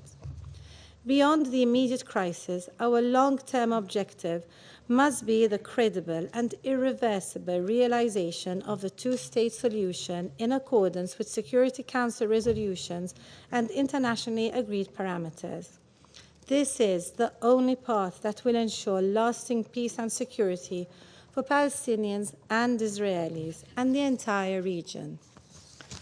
This Council has not only the tools, but also the responsibility to act decisively, and Malta stands ready to act. Let us not delay any further. The future of the region depends on the actions we take today. Thank you. I thank the representative of Malta for her statement. I now give the floor to the representative of Sierra Leone. Thank you, Mr. President. Excellency, Mr. Ignacio Cassis, Federal Councillor and Head of the Federal Department of Foreign Affairs of Switzerland. I welcome all ministers and their participation in this quarterly open debate. On 24th October, just 5 days ago, the United Nations commemorated 79 years of its establishment with the primary purpose of upholding international peace and security and avoiding another major war, to save succeeding generations from the scourge of war. The situation in the Middle East is, however, deeply troubling. The ongoing illegal occupation of the State of Palestine by the State of Israel, compounded by the escalation following the 7th October, attacks has exacerbated the conflict. The acts of aggression by Israel in Lebanon and the incessant Hezbollah rocket attacks on Israel, the attacks on UN peacekeepers, retaliatory strikes involving Iran and Israel, and assault by and retaliatory strikes against the Houthis in Yemen further complicates this already volatile landscape. These events challenge the very raison d'etre of the United Nations, our understanding of the safeguards provided by international law, and the values we profess to uphold. UNRWA, a United Nations entity, is being targeted by inter alia by a hostile legislation. We agree with the views expressed by the United Nations Secretary General, His Excellency Antonio Guterres, that the law adopted by the Knesset of Israel banning UNRWA in Israel, and I quote, could have devastating consequences for Palestinian refugees, end of quote. As we approach this debate, over a year since the recent escalation, it is essential to acknowledge the grim realities as presented by our briefer. And so I take this opportunity to thank Mr. Tom Wennesland, United Nations Special Coordinator for the Middle East Peace Process, for his sobering and comprehensive briefing. Mr. President, over 70 years since the question of Palestine was first brought before the United Nations, we still bear the burden of delivering peace in the region by supporting a two-state solution that guarantees the independence of the Palestinian people and a safe and secure Israel and Palestine. After months of meetings and consultations, the UN Security Council must fulfill its obligation as the primary body responsible for maintaining international peace and security and ensure implementation of its resolutions 2712, 2720, 2728, and 2735. It must implement its resolutions to end the horrifying cycle of death and destruction for the people in Gaza and Greater Palestine, as well as start the important task of reconstruction and rebuilding of the State of Palestine. To achieve these very fundamental objectives, we must be bold in our engagements with the parties to the conflict and be unrelenting in demanding they uphold the principles espoused in the Charter of the United Nations and international law, including international humanitarian law, as well as the binding orders of the International Court of Justice, particularly the provisional measures ordered in the application of the Convention on the Prevention and Punishment of the Crime of Genocide in the Gaza Strip, South Africa versus Israel. For more than 12 months, we've repeated our unequivocal condemnation of the killings of civilians in Gaza, the occupied Palestinian territory, and in Israel. We must emphasize the staggering toll. Over 1,300 Israeli civilians killed, hostages taken, and over 43,000 civilians in Gaza killed, with over 100,000 more injured. This cannot be normalized. We have witnessed regrettably collective punishment, intentional targeting of civilians, denial of humanitarian aid, and the tragic killing of humanitarian workers and journalists. The use of civilians as human shield is a further violation that cannot go unaddressed. Such actions violate the core tenets of international humanitarian law. We have denounced the multiple displacement of civilians and the destruction of civilian infrastructure, including attacks on hospitals and medical facilities, the latest being the attack at Kamal Adwan Hospital in northern Gaza over the weekend. We also condemn the recent Beit Lahiwal killings, with a report rising death toll of over 93 Palestinians killed from the previous reported of 60. Every day, statistics provided by OCHA, UNRWA, and other humanitarian organizations point to serious violations of international humanitarian law and resolutions adopted by the Security Council and the General Assembly. While we note the complexity and deep-rooted nature of this conflict, we are of the view that achieving lasting peace and stability in the region will require adherence by the parties to the conflict to international law, including international humanitarian law, and other political and moral imperatives. With an ever-worsening humanitarian crisis, intensified military operations, and tens of thousands of civilian fatalities, Sierra Leone again calls for an immediate ceasefire in the Gaza Strip and the entire region, and the release of the remaining hostages held by Hamas. A ceasefire is the most practical way to move the process of engagement forward, especially the resuscitated engagement by Egypt, Qatar, and the United States, supported by Resolution 2735, and establish the conditions conducive for the foundation of lasting peace. A ceasefire will allow for unhindered supply of essential medical assistance and other humanitarian support, facilitate negotiations and diplomatic efforts to address the underlying issues, and pave the way for post-conflict reconstruction. Without a ceasefire, this cruel cycle of indiscriminate attacks on civilians, repeated evacuation orders, displacement, and humanitarian restrictions will continue. An immediate ceasefire will rescue the 1.8 million people across the Gaza Strip experiencing high levels of acute food insecurity, classified as IPC Phase 3, including the 133,000 people facing catastrophic food insecurity and an estimated 60,000 cases of acute malnutrition among children as young as 6-month-old from starvation and death, as outlined in the recent IPC Global Initiative Special Snapshot. It will also protect the humanitarian personnel serving under difficult circumstances, with their safety and well-being under continuous threat. Mr. President, as has already been emphasized by the briefer and other council members, swift and bold political will and good faith efforts are required by all parties to the conflict in Gaza and other parts of the region to bring an end to the fighting and ongoing destruction.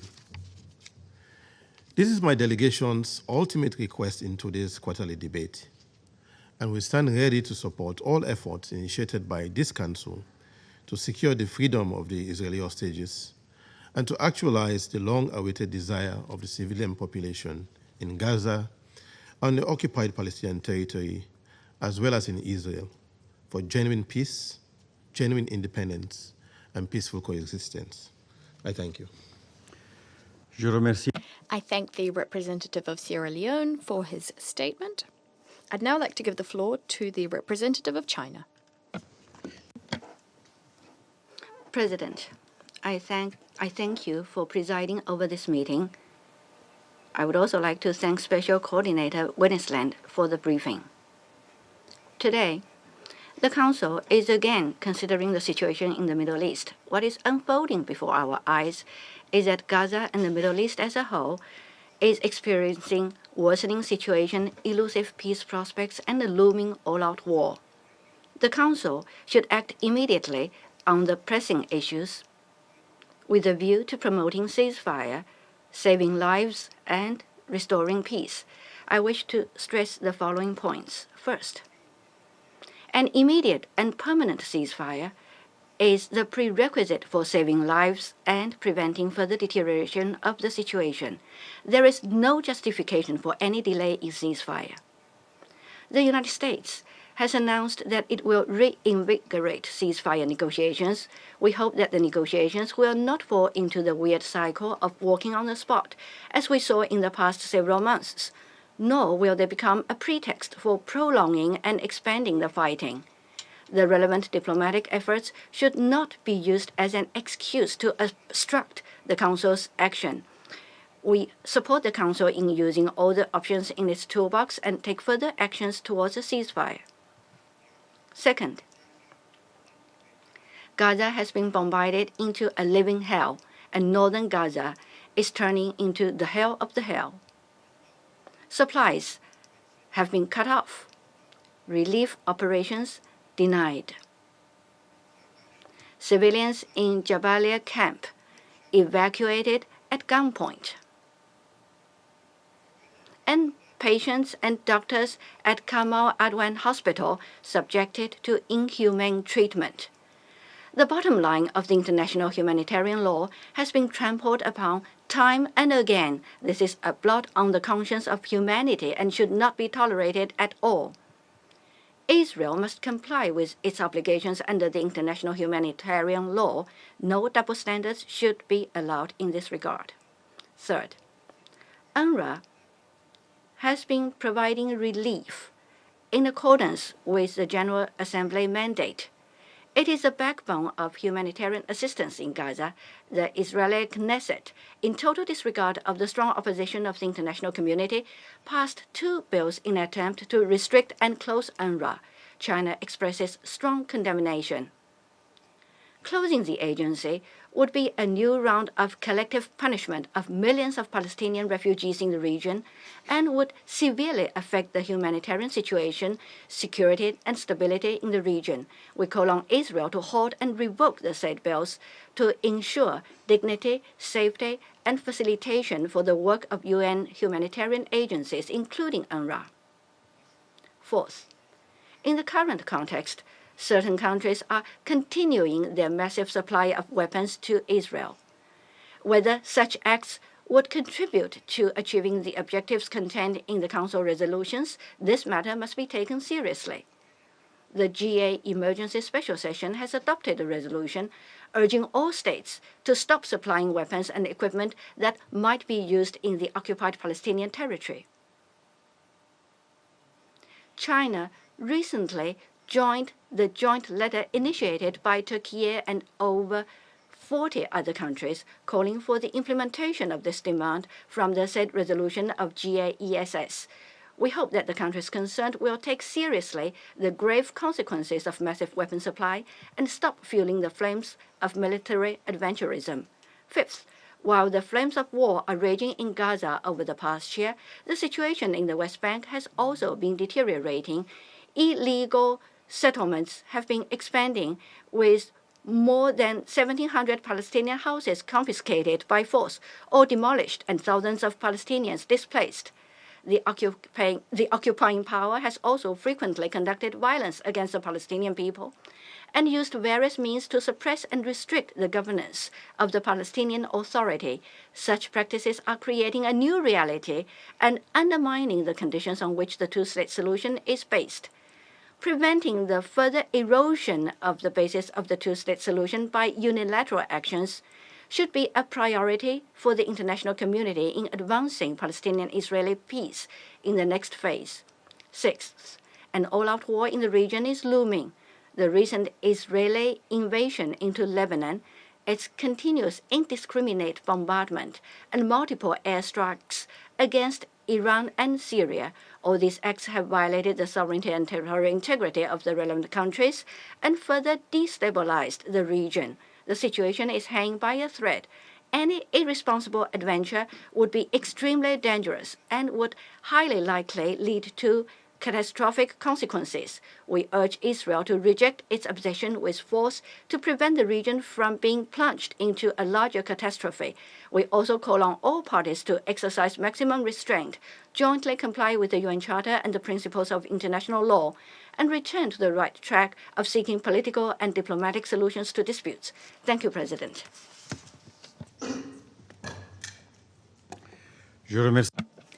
I thank the representative of China for that statement. I now give the floor to the representative of Mozambique. Thank you, Mr. President. We thank the Switzerland presidency for convening this open debate on the situation in the Middle East, including the Palestine question. We also extend our appreciation to Mr. Tor Wennesland, Special Coordinator for the Middle East Peace Process, for his insights on the current situation on the ground. Mr. President, as just described by the Special Coordinator, the humanitarian situation in Gaza and in the occupied Palestinian territories has reached catastrophic proportion and continues deteriorating. The relentless escalation of violence, particularly targeting innocent populations and civilian infrastructure, stands in stark violation of international humanitarian law and demands our immediate attention. This unprecedented crisis necessitates a unified and decisive action from the Security Council to address both the immediate emergency in Gaza and its broader regional implications.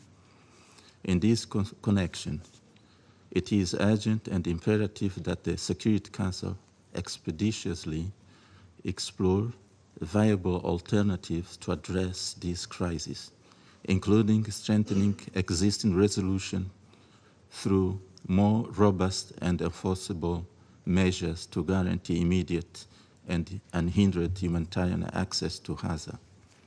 Lives are at stake.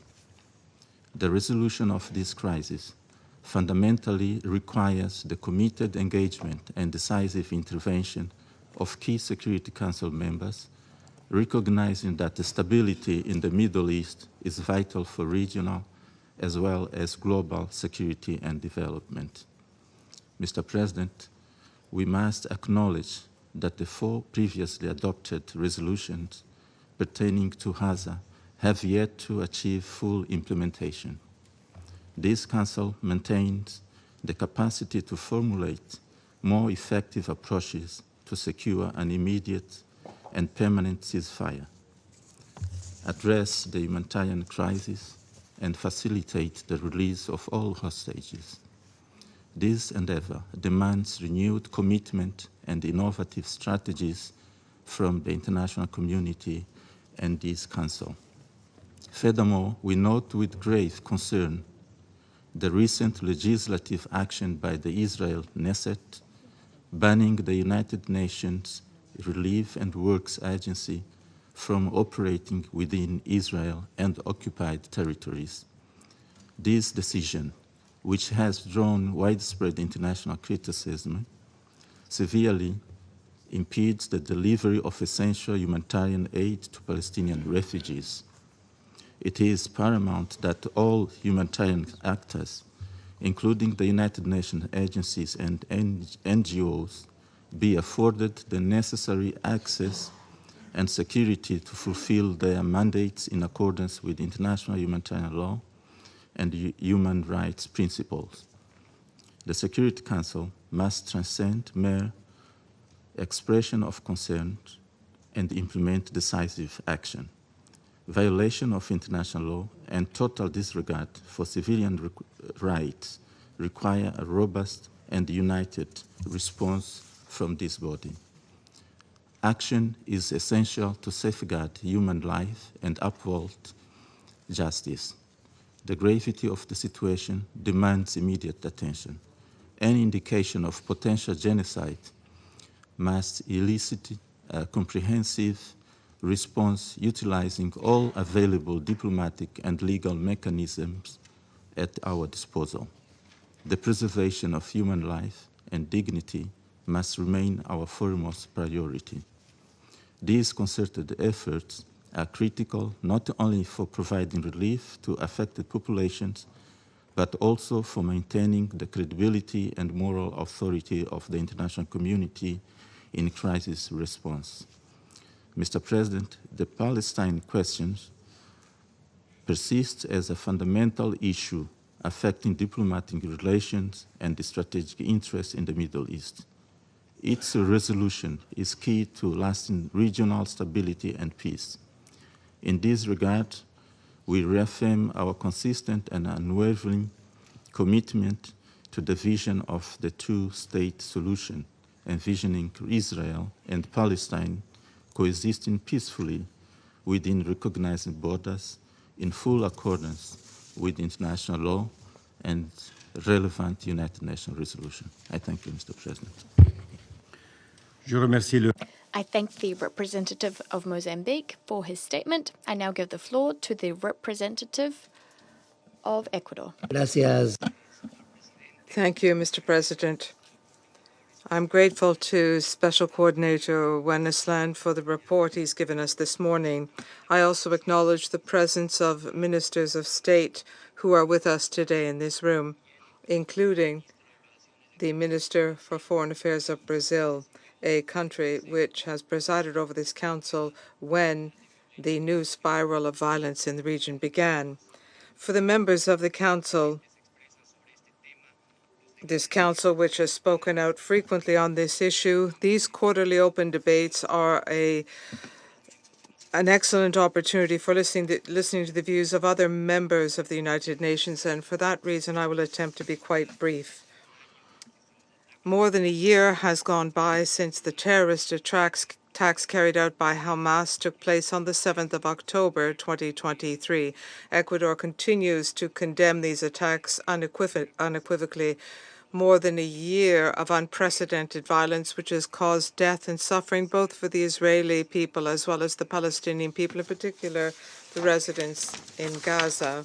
Ecuador reiterates the need for an immediate ceasefire. We also reiterate the need for the immediate release of all hostages and the immediate implementation of the 4 resolutions already adopted by this Council. At the same time, my country recalls that all parties must comply with their obligations pursuant to international law, including international humanitarian law and international human rights law. Not to do so will lead to serious consequences.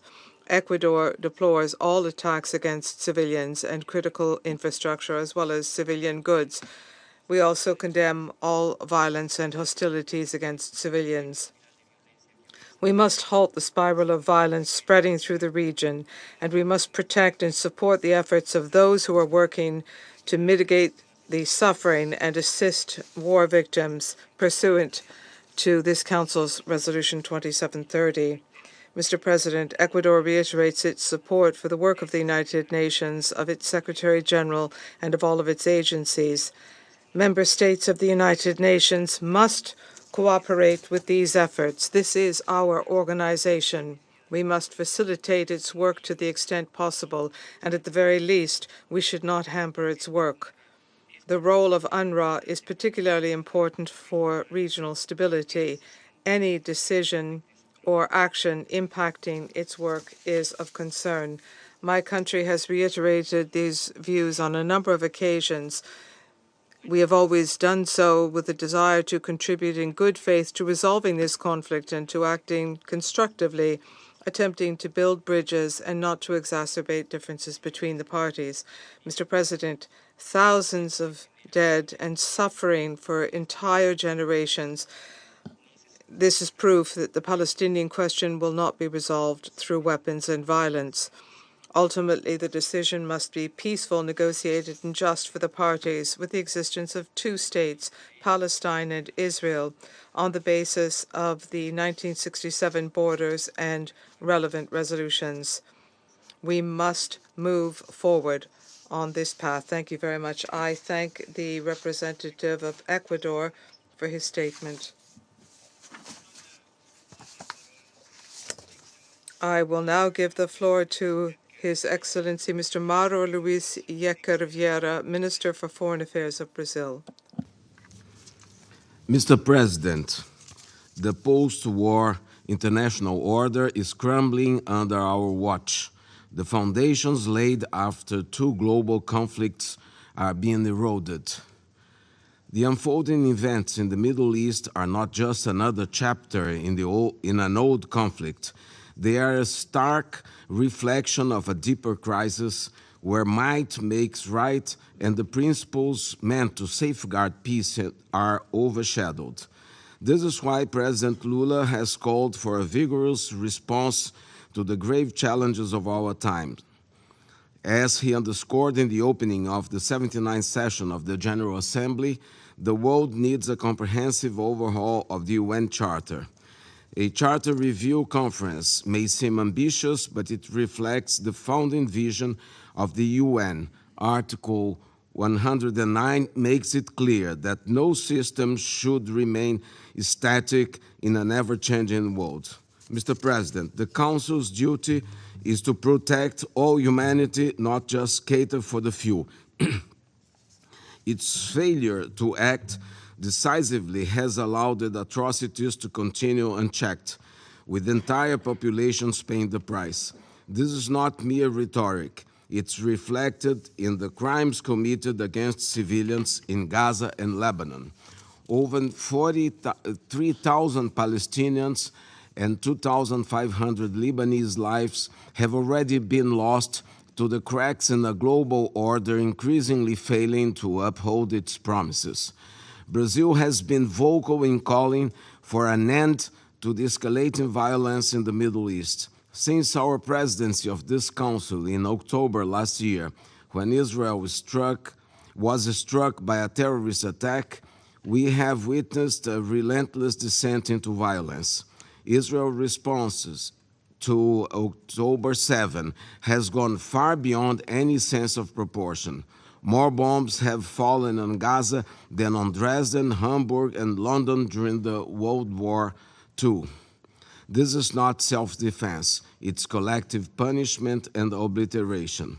We have all witnessed blatant and routine violations of international humanitarian law in Gaza. Civilian areas are indiscriminately and disproportionately targeted in military operations, leading to the destruction of critical infrastructure and suffering of innocent people. Famine and disease are spreading as the supply of basic necessities is severed. Even those protected under the Geneva Conventions, humanitarian workers, doctors, and health personnel are being killed. Journalists have been shot and their news outlets silenced. Mr. President, the International Court of Justice has issued provisional measures directing Israel to halt actions that may violate the convention, the Genocide Convention, and facilitate the delivery of humanitarian aid. Additionally, Resolution 2735 of 2024 demand a full ceasefire, the withdrawal of Israeli forces from densely populated areas in Gaza, and the safe return of Palestinian civilians to their homes. These are not recommendations. They are binding obligations under international law. When mandatory directives from the highest legal and political bodies are ignored with impunity, it signs a dangerous unraveling of the global governance. The consequence is the disregard is more loss of life and unimaginable destruction. When I last addressed this council a month ago, I warned that Lebanon stood on the edge of a conflict. Today, we mourn the loss of thousands of innocent lives, including 2 Brazilian teenagers. In just 30 days, the number of displaced people in Lebanon was multiplied by tenfold. Since I last sat in this chair, I have been engaged in the urgent task of repatriating thousands of our dual nationals from Lebanon, completing 9 rescue flights by the Brazilian Air Force planes amid increasing security risks, including Israeli airstrikes deep into Lebanese territory. Thousands more await repatriation. Mr. President, the expansion of the war from Gaza to Lebanon shows a familiar pattern of disregard for the law. Assaults against UNRWA and now UNIFIL are a brazen repudiation of the multilateral system and everything the UN Charter represents. This is not the first time UNIFIL has come under fire. We must not forget the 1996 shelling by Israel of the UNIFIL compound in Cana, where 106 civilians who sought refuge were killed. This tragedy serves as a critical lesson of what happens when the international community allows such violations to go unpunished. When we fail to hold perpetrators accountable, we pave the way for history to repeat itself. This is why Brazil condemns in the strongest terms the deliberate recent attack against the peacekeeping mission's personnel and infrastructure in Lebanon. Brazil also condemns the decision in the Knesset yesterday to pass laws against UNRWA.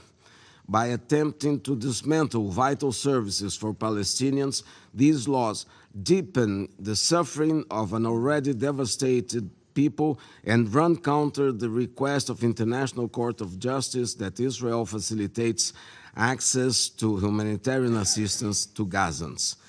Efforts to undermine UNRWA are not just attacks on an institution, but on the very survival and dignity of the Palestinian people. Targeting UNRWA will neither remove the refugee status of the Palestinian people, nor the responsibility of the international community to protect those in need. We must reject this law for what it is, a dangerous precedent that undermines multilateralism and paves the way for further erosion of the global order. Mr. President, when international law is violated, those responsible must face consequences. It is our duty as UN member states to ensure that justice is enforced, investigations are carried out, responsibility is attributed, and penalties are imposed to prevent impunity and uphold the rule of law. We must uphold justice, not just call for it. In the face of a plausible case of genocide and the indiscriminate targeting of civilians, the international community can no longer be complicit by providing weapons that enable such crimes. The same holds true for weapons that prolong the illegal occupation of the Palestinian territories. We cannot allow the veto to become a shield for impunity. Mr. President, every time this Council meets to discuss the Middle East, the situation grows more dire. New front lines emerge, more innocent lives are lost, and the crisis deepens. The recent attack on Iran only served to underscore the escalating risk of a regional catastrophe. We are sliding toward a world where future generations inherit nothing but a legacy of endless conflict and suffering. How many more innocent lives will be counted the next time we convene? How much more suffering will we allow? War will not bring peace to the Middle East. Peace will come through a decisive commitment to diplomacy rooted in justice and respect for international law.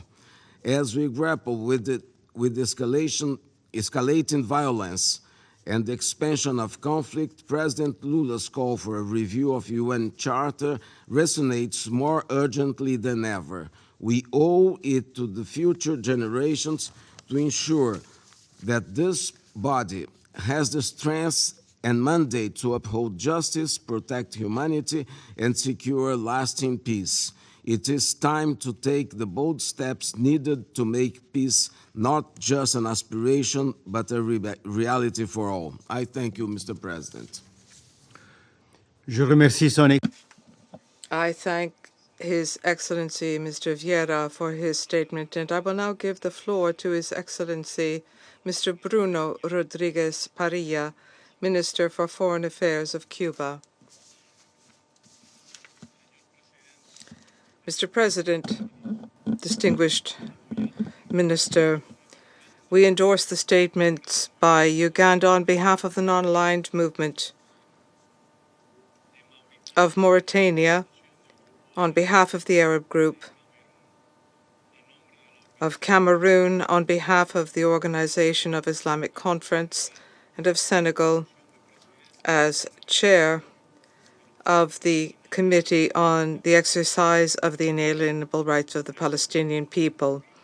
It is inconceivable that after more than a year, the Security Council has not put an end to the genocide being committed against the Palestinian people. More than 43,000 Palestinians have been killed. 70% of them are women and children. More than 2,500 Lebanese have been killed. These figures are growing by leaps and bounds. Far from an immediate and permanent ceasefire, Israel continues to attack hospitals, schools, and refugee camps in the occupied Palestinian territories in flagrant violation of international humanitarian law. Rather than a ceasefire,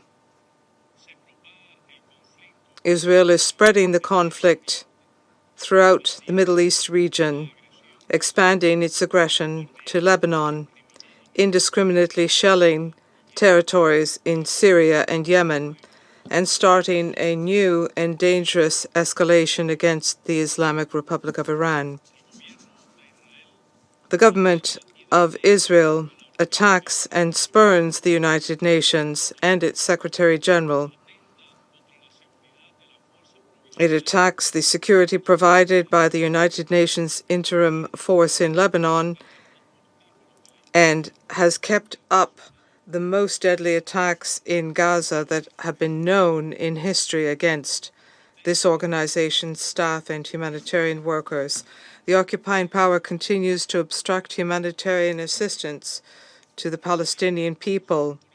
The recent approval by the Israeli parliament of a law banning any activity in the OPT by the United Nations Relief and Works Agency for Palestinian Refugees in the Near East, known as UNRWA in English, in addition to violating the UN Charter and Israel's obligations under international law,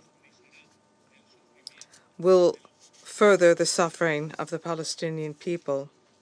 How many children and women must be killed before the international community acts and puts an end to aggression, puts an end to illegal occupation, and provides international protection, which the Palestinian people so urgently need? How much more destruction must take place before rhetorical words and statements are replaced with practical actions against the genocide currently taking place? The impunity with which the current Israeli government continues to act is not only proof of the ineffectiveness of the Security Council, but this is an attack against multilateralism, and it undermines the very essence of the UN Charter and international law. It also means that the Palestinian people are facing a truly existential threat. It means that more innocent people will continue to be killed, maimed, detained, and displaced. Such impunity is only possible with the complicit political, military, logistical, and financial support provided to the occupying power by the United States government, which applies double standards and obstructs council action. Mr. President, it is not possible to achieve peace in the Middle East without a just solution to the Palestinian question. This is something that the government of Israel is attempting to block by every possible means, destroying the state of Palestine and making a two-state solution impossible. It is not possible to have a sovereign Palestinian state, an independent state, without Gaza and without pre-1967 borders, nor would such a state be possible without East Jerusalem as capital and without the return of refugees. The International Court of Justice, at the request of the UN General Assembly, expressed a clear position. Occupation by Israel of Palestinian territory and the denial of the right of these people to self-determination are illegal actions, and they violate international law. The immediate and unconditional admission of Palestine as a member state of the United Nations is an essential step towards a definitive solution to this conflict. Why does Palestine have to continue to wait before becoming a full-fledged member of the United Nations, when Israel did so 75 years ago, pursuant to a resolution in which the two-state solution prevailed. To achieve peace and stability in the region, we also require the complete and unconditional withdrawal of Israel from Syrian Golan and from all occupied Arab territories. We call for a cessation of hostilities and aggression against the sovereignty and territorial integrity of the sister nations in the Middle East. Foreign interference in this region must end. We reiterate our appeal for an immediate and unconditional end to the arbitrary and illegal unilateral coercive measures imposed by the United States against sovereign countries in the Middle East. Cuba will continue to contribute to all legitimate international efforts to provide a just, broad, and lasting solution to the conflict in the Middle East. We call for united action by all peoples and governments of the world to halt the aggressions by the Israeli government. Every moment of passivity will cost new innocent lives greater suffering and destruction. Cuba will never be indifferent in the face of injustice. The Palestinian cause and the cause of sister nations of the region can always count on our strong solidarity and support. Thank you. Merci.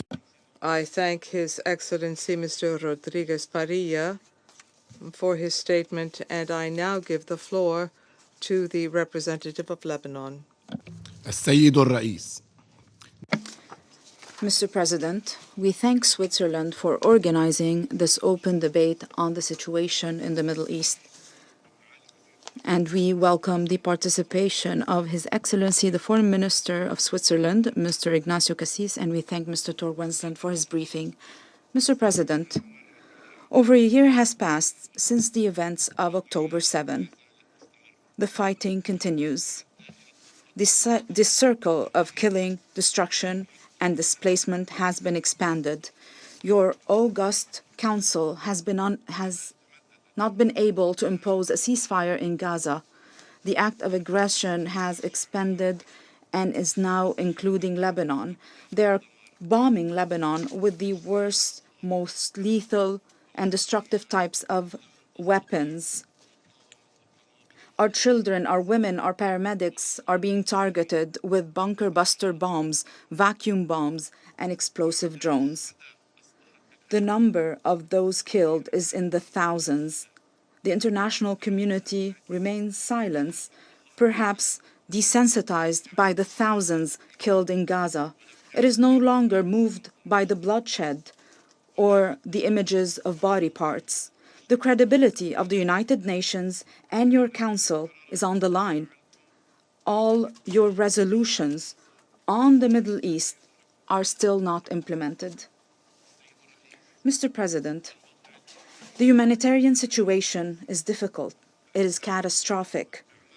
Over 1.4 million Lebanese people over the past few weeks have become internally displaced, fleeing bombing, killing, and destruction. The Israeli killing machine spared no one. Overnight, families have lost their normal life, their homes, their memories, their hopes.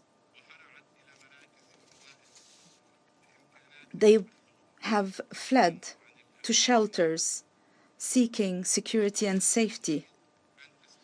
Israel was able to rob them of their homes, their memories, and their hopes, but they cannot take away their will for life and resistance. This killing machine that has killed children, women, and the elderly recently targeted journalists, paramedics, and medical personnel. They're targeting hospitals. They're targeting cultural and historic sites such as Baalbek and Tyre. With blind hatred, they are bombing history and international civilization and heritage. These acts can only be described as crimes against humanity and war crimes. In a desperate attempt from Israel to kill the solution, it targeted deliberately locations of UNIFIL and the Lebanese army. Israel is trying to destroy Resolution 1701, to invade the land, and to evacuate locations of UNIFIL and the army to facilitate this invasion. Mr. President, we would like to thank France and the French President for organizing Paris Conference to support Lebanon and Lebanon's sovereignty on the 24th of October. We also thank all the countries that participated and all the countries and international organizations that contributed. The needs are immense and the challenges are many, and the reality is bitter. Lebanon has endured a great burden of displacement and cannot confront internal displacement by itself. We are relying on the assistance of everyone. We thank all the countries that helped us to confront this humanitarian tragedy. We thank you from the bottom of our hearts. Mr. President, all these atrocities could have been avoided. All these massacres could have been stopped. These sacrifices are enough to go back to reason, to reality. The solution is clear and direct. It was produced by this Council. The solution is in Resolution 1701, to put an end to the acts of aggression, to guarantee the deployment of the Lebanese army, to withdraw weapons to achieve stability. It is not a magical recipe. There is no supernatural solution. We will not be reinventing the wheel. This solution would spare bloodshed, destruction, and senseless acts, because the acts of Israel can only be described as senseless. The government and people of Lebanon do not want war. We want the implementation of Resolution 1701 in its entirety. The international community wants the implementation of Resolution 1701. The Security Council wants the implementation of Resolution 1701. The mediators are present around this table.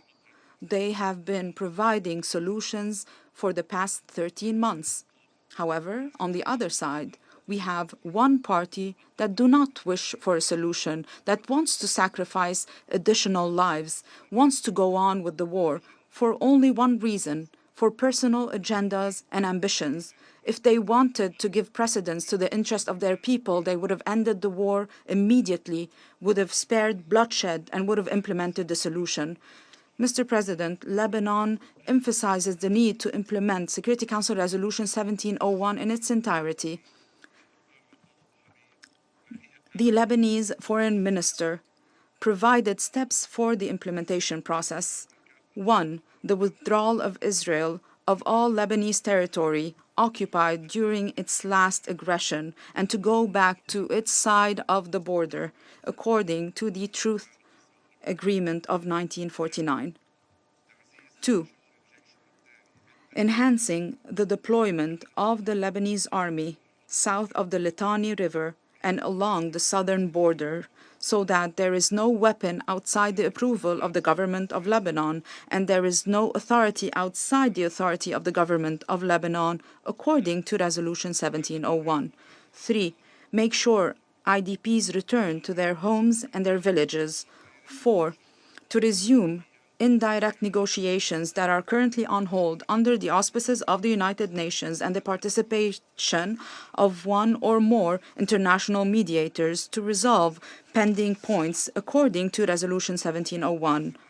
5. To start a serious negotiation process with a specific timeline to return the Sheba Farms and Kfar Shuba Hills to Lebanon, and Point B1 in Ras El Nakura, to rebuild what was destroyed, to reform agricultural land that was polluted with white phosphorus, to remove any remnants of the aggression against Lebanon, so that we can provide a decent life to the citizens of the south of Lebanon, and finally provide financial and technical assistance to enhance the capacity of the Lebanese state.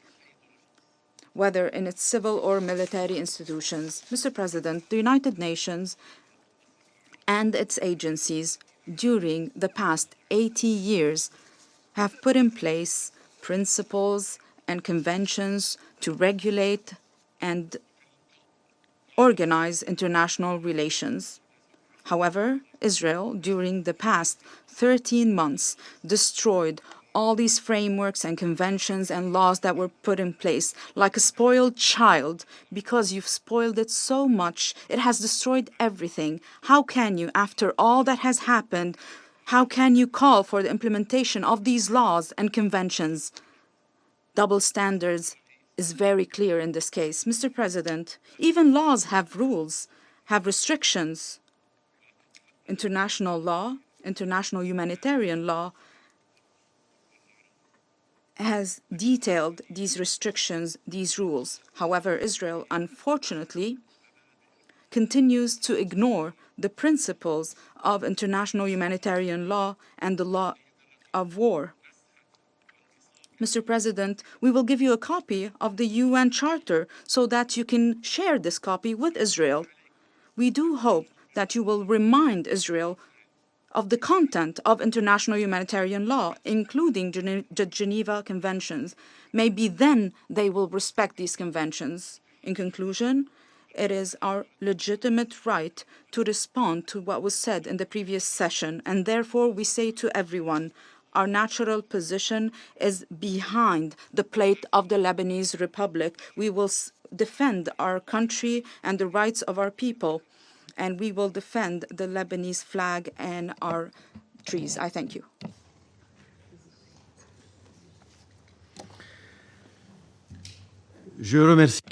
I'd like to thank the representative of Lebanon for his statement. Ladies and gentlemen, excellencies, there are still a number of speakers remaining on my list for this meeting. With the concurrence of members of the Security Council, I propose that we suspend this meeting until 3 p.m. The meeting is suspended.